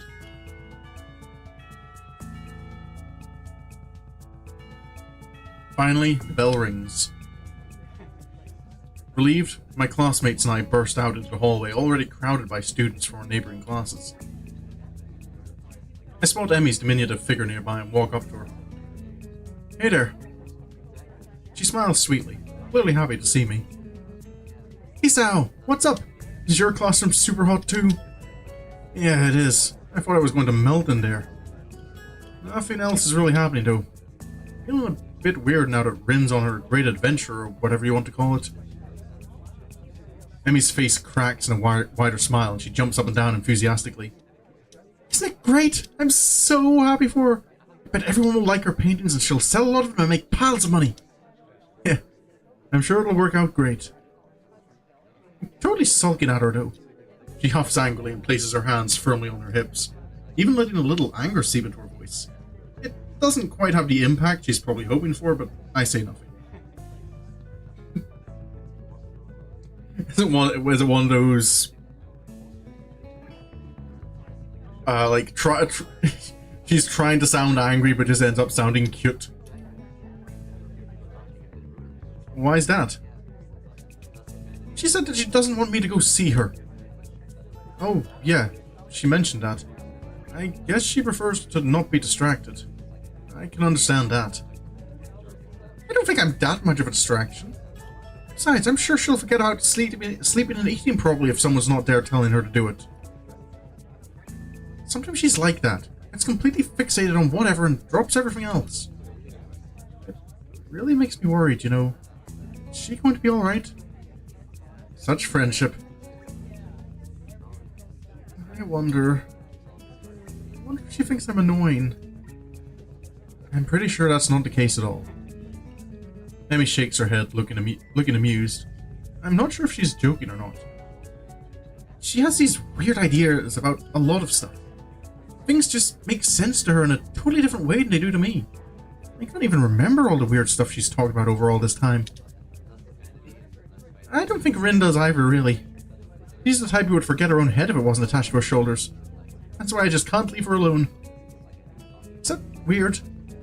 She leans against a wall, managing to look distraught, yet still cheerful as always. I get a strange feeling about it, as though I were talking to two people at the same time.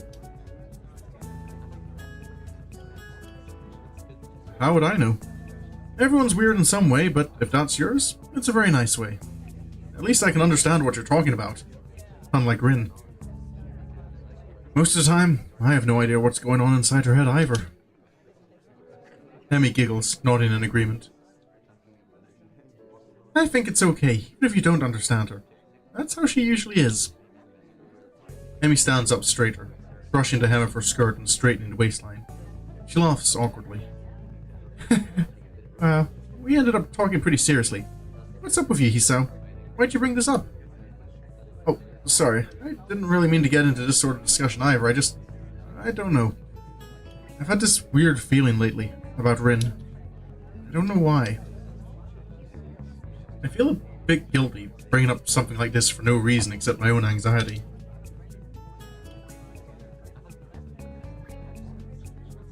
It'll be fine. Don't worry about it. Suddenly Emmy clutches my wrist and twists it so she can see what time it is from my watch. Oh damn, this late already? I should really go. There's a meeting with the rest of the track team at the field. It's not going to be fun in this heat. We're going to sweat like pigs. But I promised I'd be there. Bye-bye. She skips downstairs, leaving me wondering if what I said, or what Rin said rather, hurt her or not.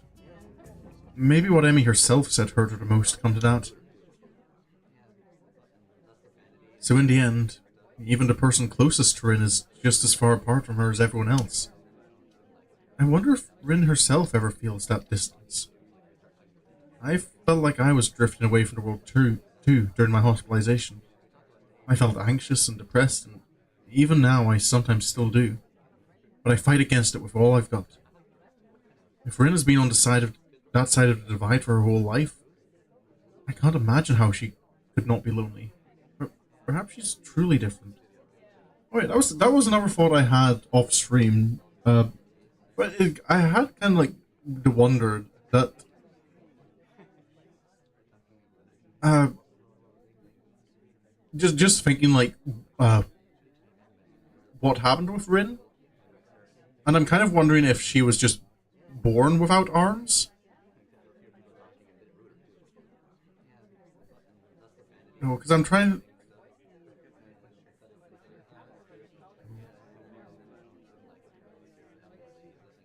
Because yeah, I was trying to. It was something she said. I think it was in the last stream, or it might have been the stream before. I think it was the last stream.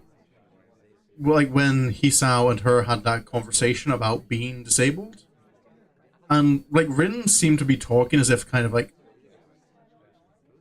not just that she didn't like consider herself disabled, but like she didn't quite get it. Like it's like it just simply doesn't occur to her to think of like not having arms as being a disability. But then also because I'm kind of thinking like it's a lot harder to imagine situations that a young girl would get into that would cause her to lose both her arms.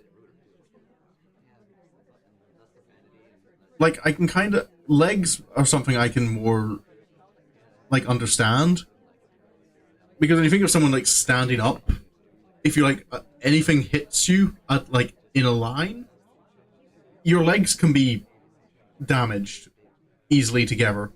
But it'd be hard for your arms to kind of like take that amount of damage without it all your torso also being that badly damaged. And Rin like doesn't seem to have any other problems with like other than not having arms. So it kind of makes me it kind of has led me to kind of like feel that Rin probably has like it's not that she didn't it never says how she lost her arms. Yeah, that my feeling is that she didn't lose her arms. She never. It's more that she never had them in the first place.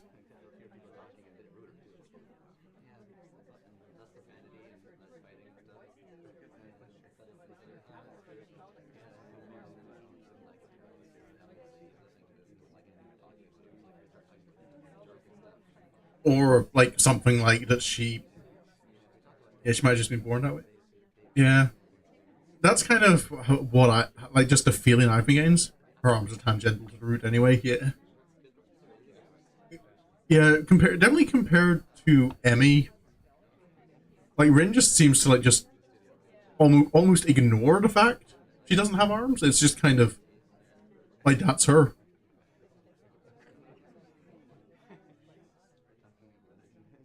Emmy at least like it brings up her legs a couple of times and like does acknowledge like how it causes problems for her, that she can't, that life's not the same as it was before. But yeah, sorry, that was just a random tangent that I can't remember what caused my brain to remember that.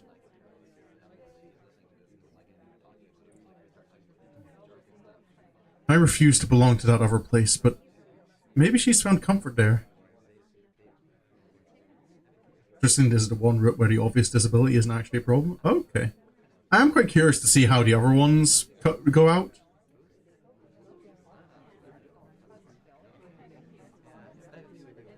Also, I think I've just noticed, but there was like silhouettes in the background. I think some of them are like the main girls, just kind of blurred and, you know, uncolored.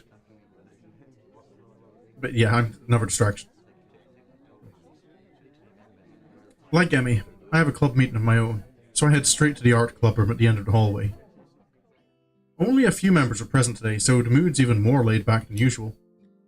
Rin is off working on her exhibition project, but I wonder if the rest are simply just plain hooky, defeated by the heat.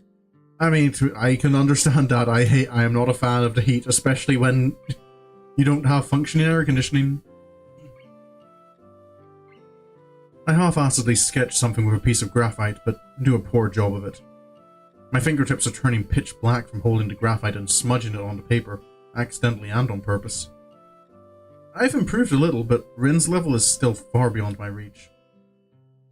Eventually Nomiya comes in and makes his way around the room, checking on what we're doing and giving comments on the works in progress.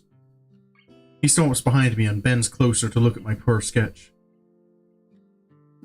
Tried to take a few pointers from Tezuka, have you? Well, I've looked at how she draws, but I haven't exactly asked for advice, no. Right, she's up in California. Look, as long as you have, like, functioning air conditioning, like, some way... as long as I can look forward to being able to escape the heat in some way, shape, or form, I'll be fine. I've been to South Africa, I've been to Japan in the summer. I have experienced countries which get very hot. My problem here with the heat wave is that there was no escape from it. I had to deal with it 24/7.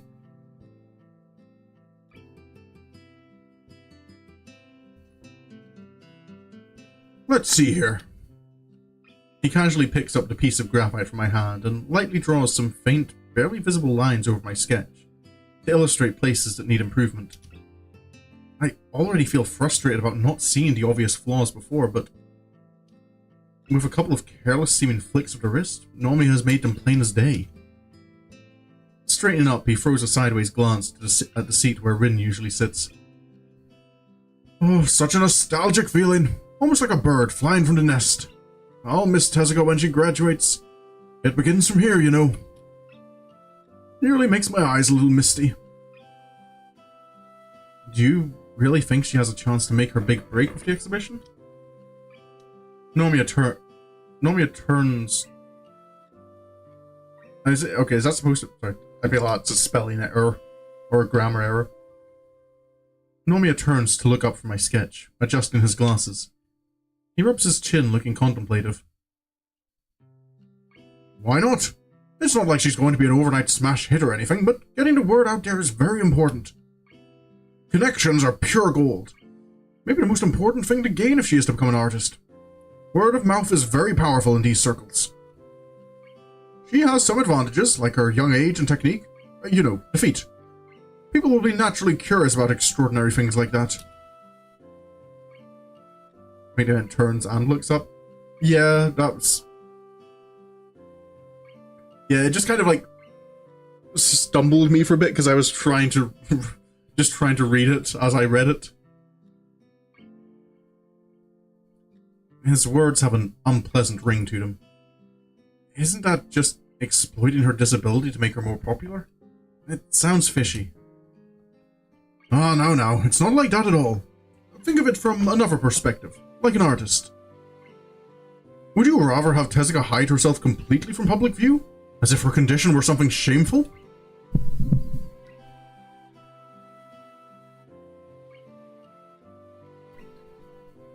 Some people will call it exploitation if we promote that aspect, or discrimination if we hide it. All considered, we're just being honest about it. There's nothing wrong with that, right, my boy? I guess so. Brilliant! It's true that disability always has all sorts of implications in society. Often nasty ones, but brushing things under the carpet won't help at all. I'm sure Sai will handle her side of the issue with delicacy. I've known her since art school, and she's most reliable. Why is she going so far for Rin's sake? Because it's you who asked? Oh, she has her own reasons too. Trust this old man, she's more kind-hearted than she looks. But don't let her know I said that. Don't do the- Stop doing the face! I don't like it. He gives me a big wink and covers his mouth with his hand as if to push the remark back in. I remember the curious way Miss Saionji looked at Rin almost the entire time during our visit to the gallery. It was like that woman was trying to imprint everything about her into her memory. Or maybe it was that Rin reminded her of something else. Mostly, Sai simply adores young people with a passion for art. Her gallery specializes in this very thing, bringing up-and-coming talent to the public. It's a perfect fit for someone like Tezuka. I don't even know if she really wants to become a career artist, though, but I guess that'd be the logical next step. I don't have the faintest idea. Like they say, a teacher can only show the door. It's the student who has to walk through it. An old tired saying, but still quite true. He leaves to chat with a pair of second-year girls working on some watercolors. Even though he said that cliched thing, it feels to me like Naomi is trying to prod Rin through a certain door in particular. But I can't blame him for that. I literally shoved Rin towards that door, what with my speeches about wasting opportunities and whatnot. Naomi feels like it's time for him to let Rin test her own wings. He has absolute confidence in this endeavor. I wonder why I can't shed the anxious feeling I have inside of me. It shouldn't have anything to do with me. Maybe I'm just bothered by exactly that. I really don't have any part in this. I would like to be a part of Rin's life, and her a part of mine. Like friends should be. That's what she called us. I wonder what she really meant. I feel like I'm so far apart from her, even when I'm not. It's the same with Rin and Emmy. I can't understand her. What am I for her? Oh.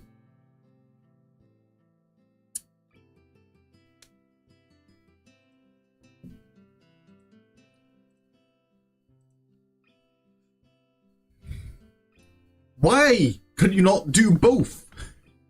Why can you not want both?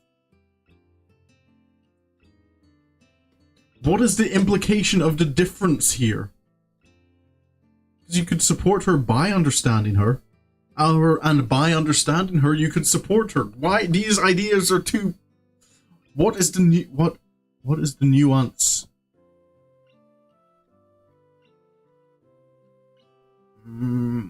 I kind of feel the understanding thing is...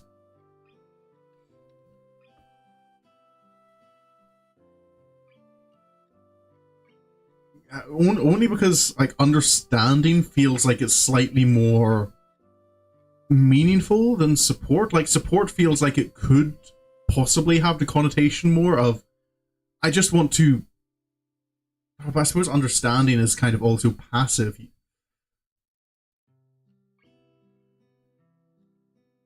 No, like, you can understand something without caring about it.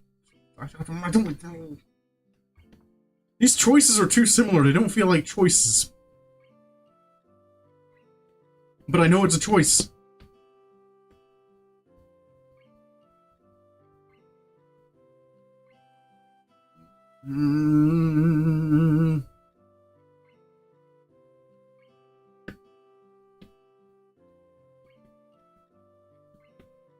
Wouldn't understanding mean support? Yes, but support could also mean understand. Like, you can support someone by understanding them.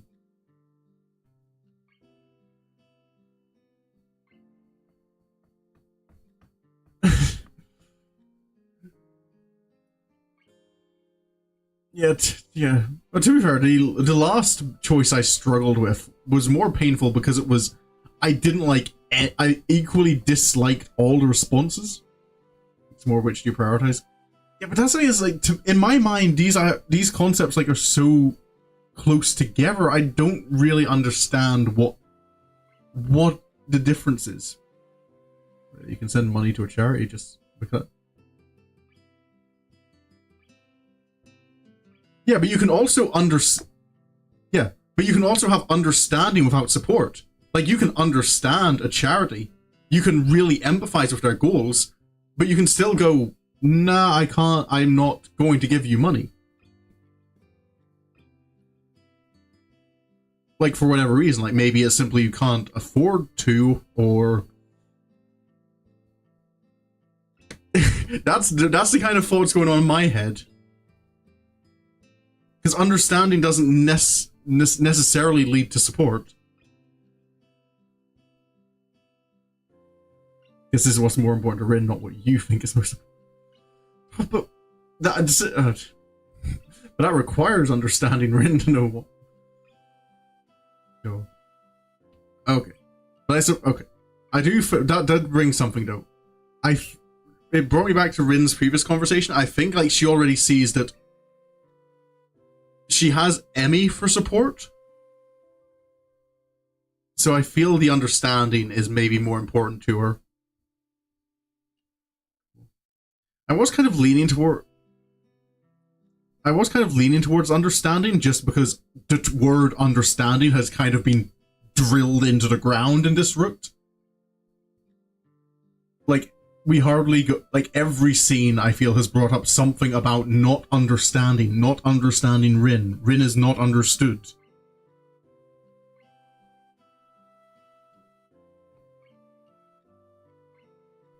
But yeah, I think, yeah, thinking back to that last conversation, she does seem aware that, like, Emmy supports her. Support is something she already has.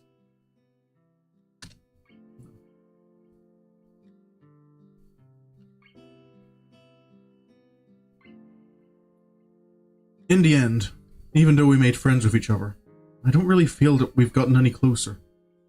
How could I call someone my friend if I can't understand her? Nomiya's boisterous laugh fills the quiet afternoon just as the club meeting ends. He pats one of the girls on the back encouragingly. I think about all the things that have led me to this point. All the things I've shared with Rin during the few weeks I've been at Yamagu so far. I understand so very little, but in the end, I'm sure of one thing. If I want to keep going what I have with Rin, I have to throw myself into whatever will come out of this exhibition project, along with her. I turn my gaze back to the black mess of a sketch and the near invisible guiding lines the teacher drew over it. No pattern emerges. Nothing that could take me further than I am.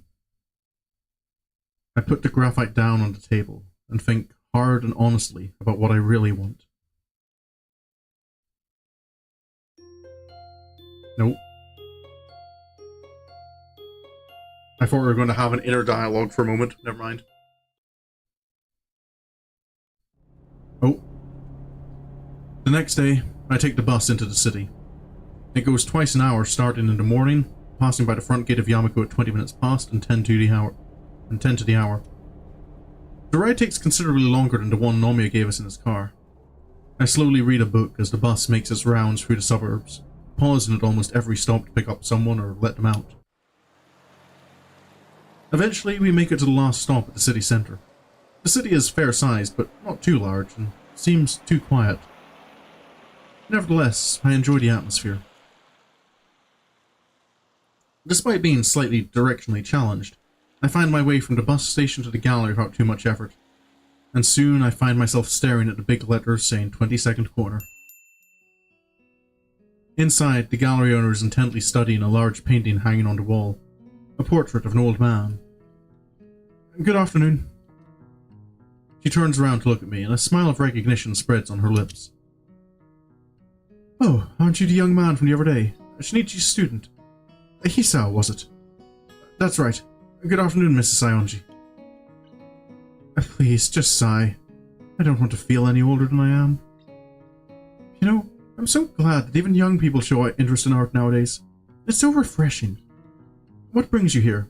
Surely you aren't just on a courtesy visit all the way from your school. I actually came for Rin. I was hoping to see how she's doing. Oh, is that right? Well then, you need to step back outside. You see, the atelier is actually at the next door on the right down the street, and up the stairwell. Just climb the stairs to the top floor. There's only one door there. You can't miss it.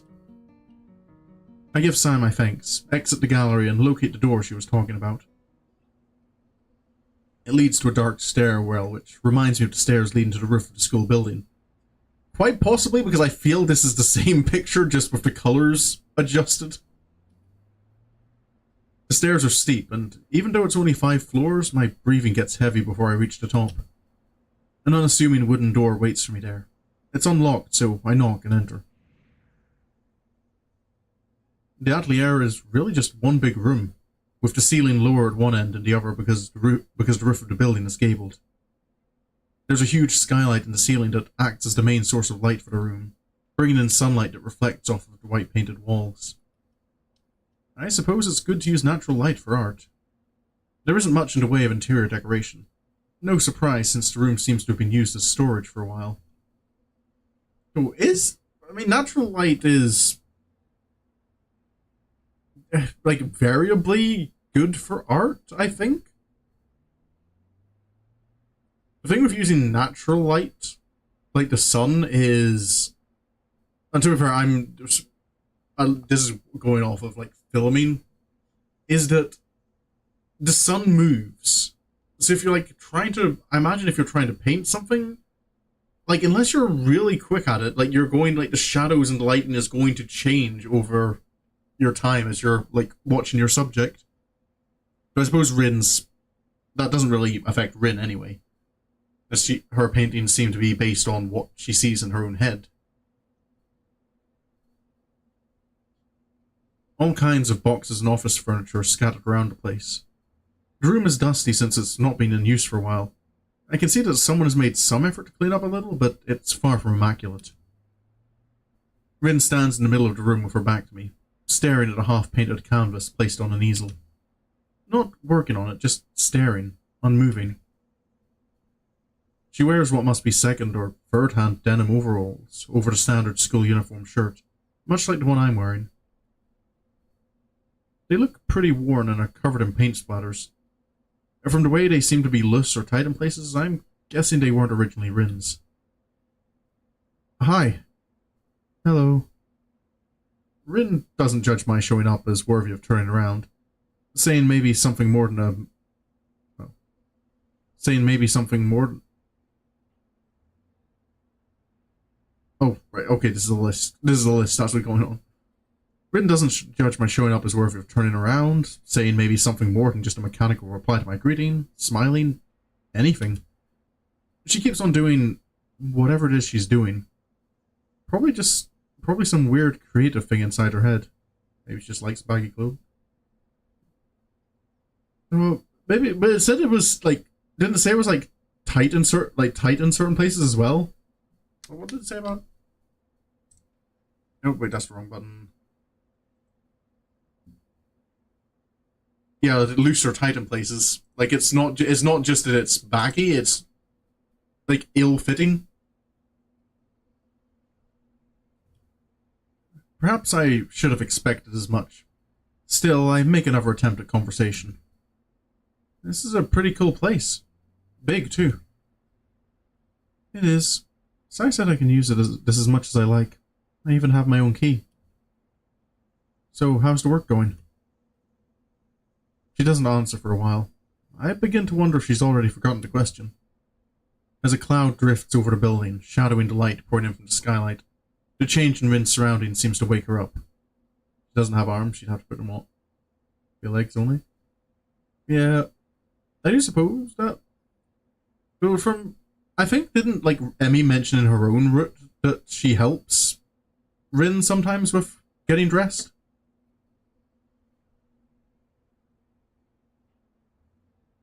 Or, because, yeah, imagine, like, especially if she's wearing a shirt, like, she'll need someone else to button it up for her.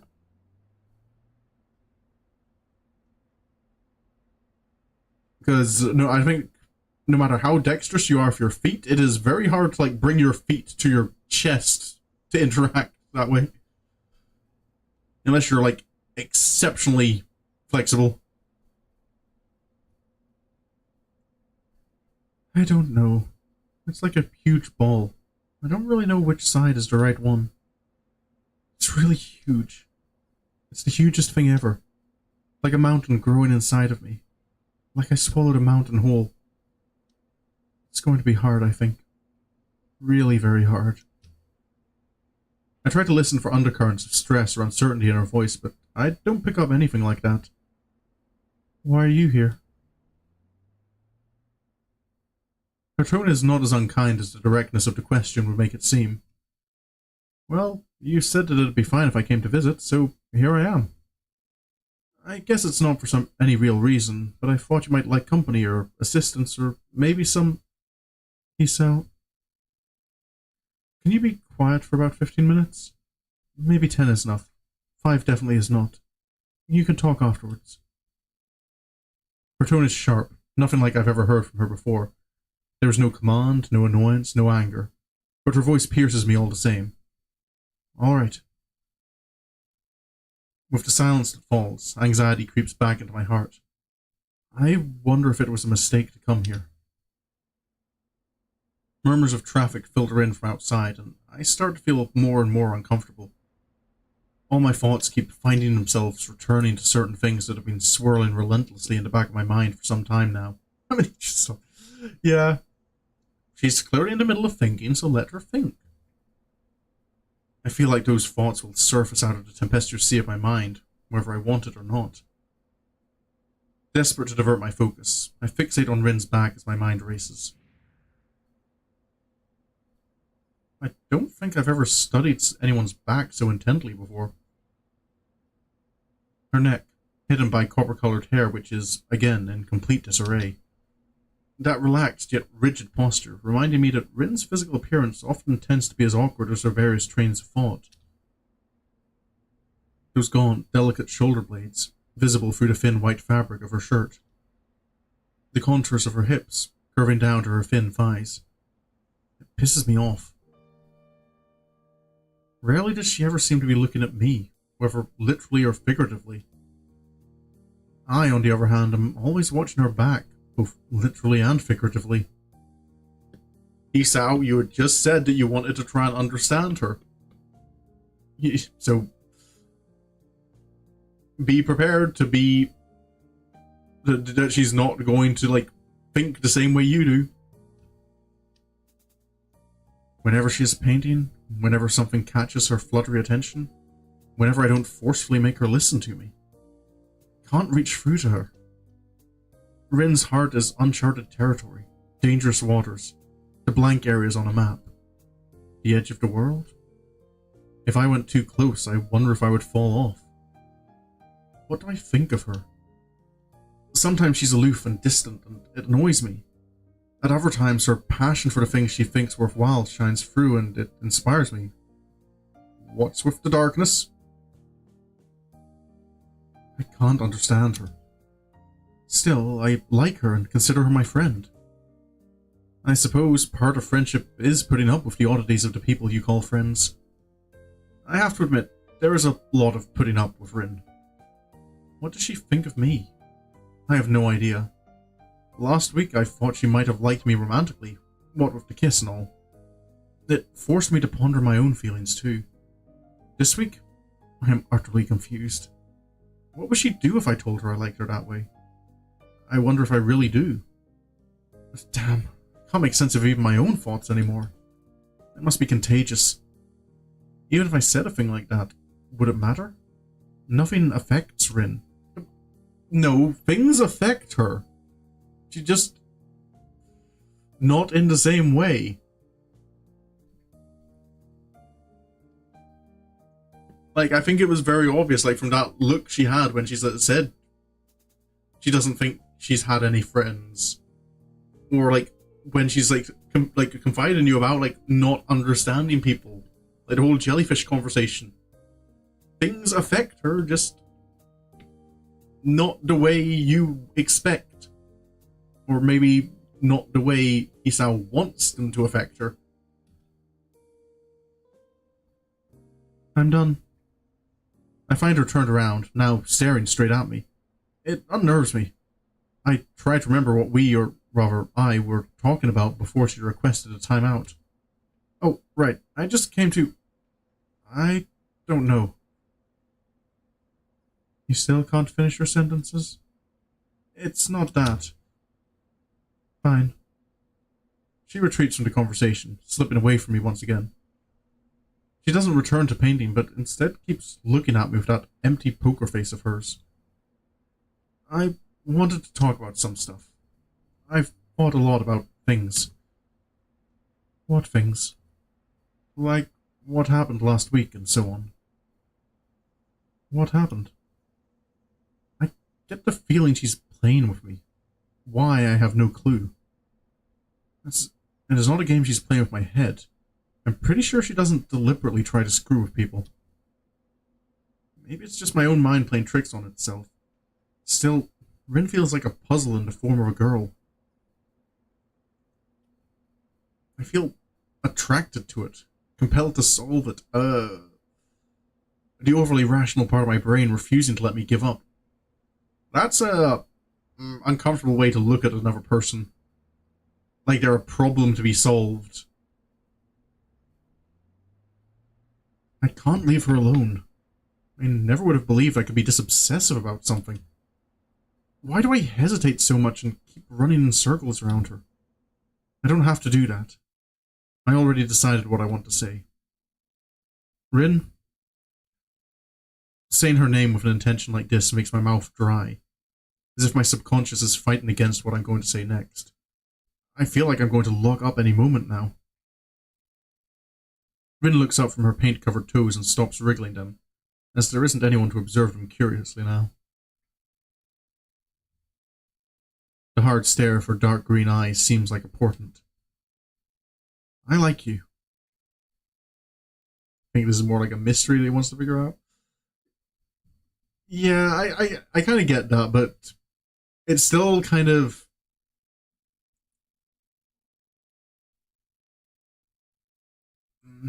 I don't... There's something about, like, looking at someone just kind of like...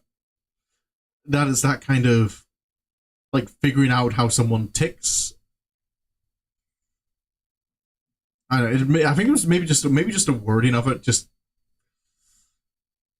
Like, you have to solve someone.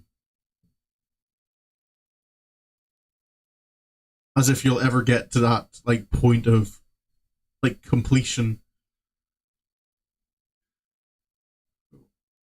Who is Rin? What is Rin? How is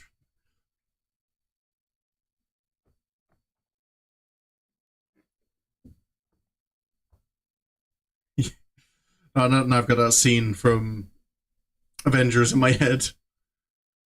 I'll do you one better. What is Gamora? Anyway, serious stuff is happening in the story. Do you want better? Why is... Oh yeah, that was it. Why is Gamora? But anyway, serious stuff happening in the story. I should focus. I like you. The lack of any reaction is like a slap to the face. So, I mean, I'd like to like you as more than a friend. What is more? The slow, hesitant words coming from between her strawberry-colored lips are not the ones I was waiting for. Neither of the two possible answers that I'd been expecting, actually. That's one of the things you're going to have to get used to, Hisao, is that you're not going to get the answers you're expecting.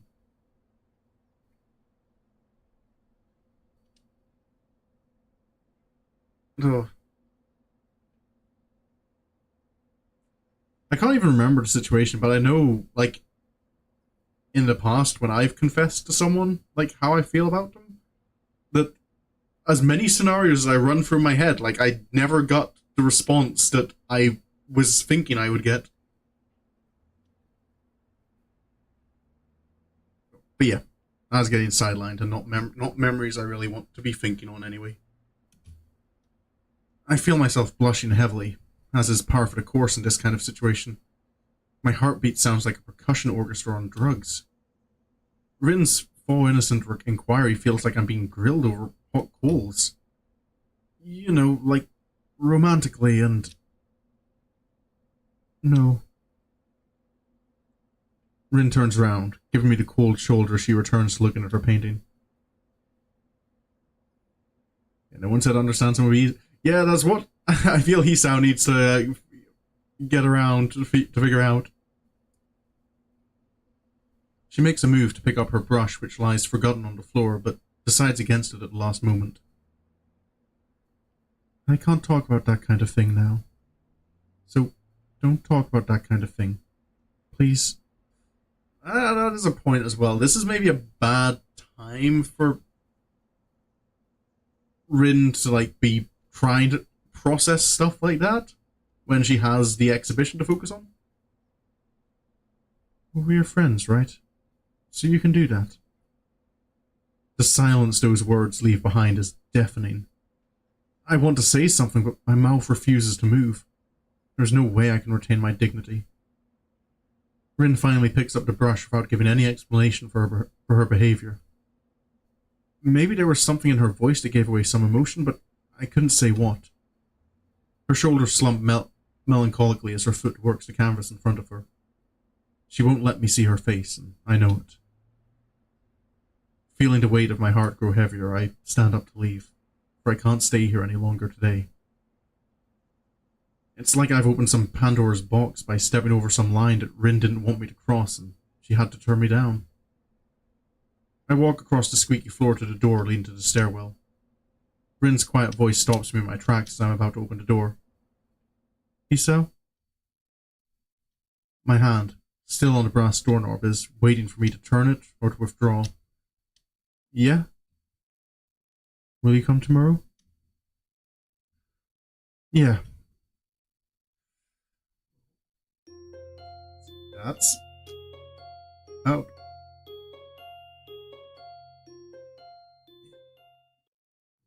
That is a thing. I kind of think I want to leave it here for tonight because I feel if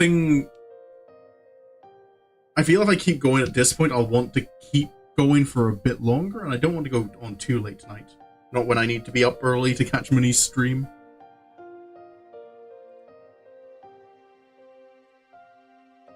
But yeah, that's getting... Rin's definitely feels like it's like the relationship is progressing slower, which I suppose it does make perfect sense compared to Emmy.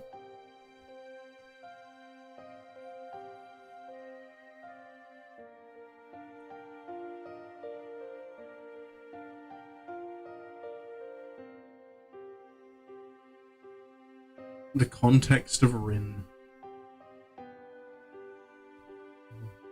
But yeah, that's... Sometimes there are...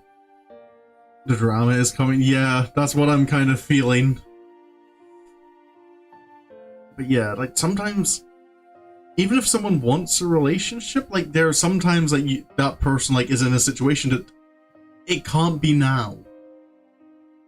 Like sometimes they need kind of like there's stuff that I'm focusing on, and it's not that the relationship isn't like, even if someone wants that relationship, it's kind of like, no, I can't, like that would be a distraction right now. It is something new.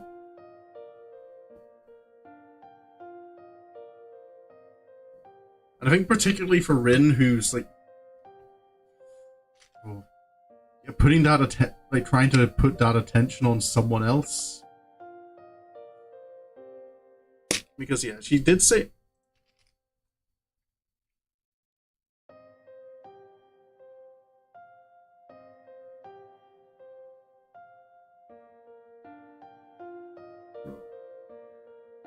at least that's it's hard to tell with Rin, but I suppose that's part of the point. But yeah, I did save that properly. Nope. Our little collection of pictures is growing again.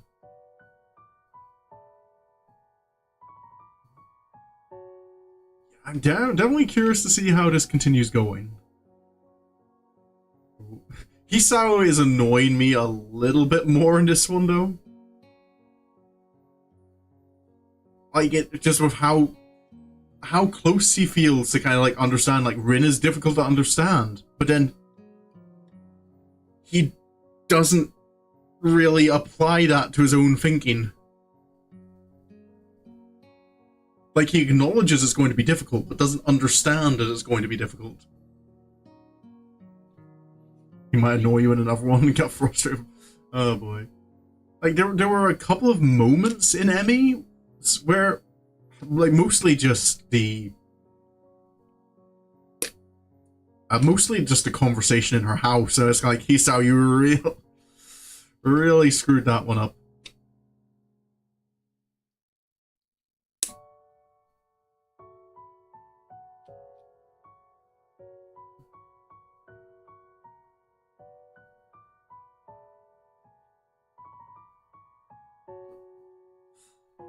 But yeah, I guess that's something you have to put up with when you're reading through visual novels like this, where you don't have too much influence over the character. But yeah, so that'll be me for tonight. I'll be back tomorrow. Even if you talk for a while, maybe still gets angry at him. Okay. suppose like it's less about Emmy getting angry, but though, like, does Hisao have the same outburst?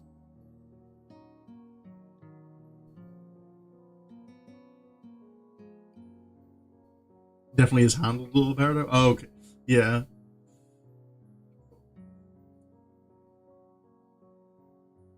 See, I kind of understand Emmy's reaction a little more. It was what Hisao said that really bothered me.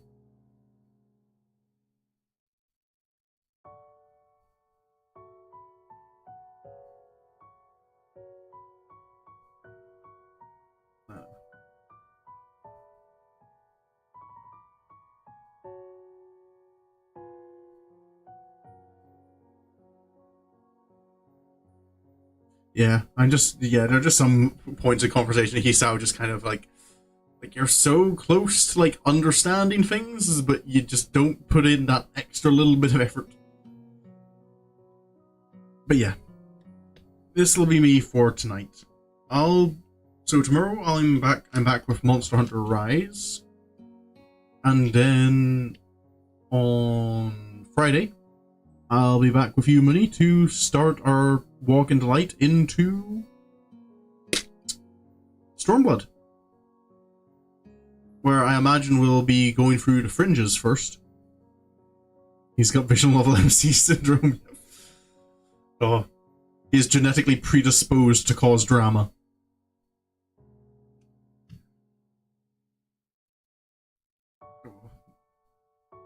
But yeah, and then that'll be another week. So I'm definitely looking forward to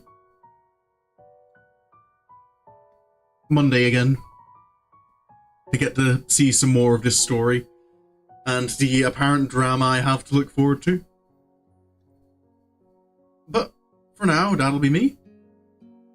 Try and check next stream. That is no problem, Kendi. I hope I get to see you there, but no worries if you can't. So, as usual, I do have a Discord where I post my stream schedules. There's links to that in both my YouTube and my Twitch. And yeah, with all that said, yeah, I hope you enjoyed. Thank you for coming along. And until the next time I see you, I hope you all have a good day, have a good evening, and goodbye.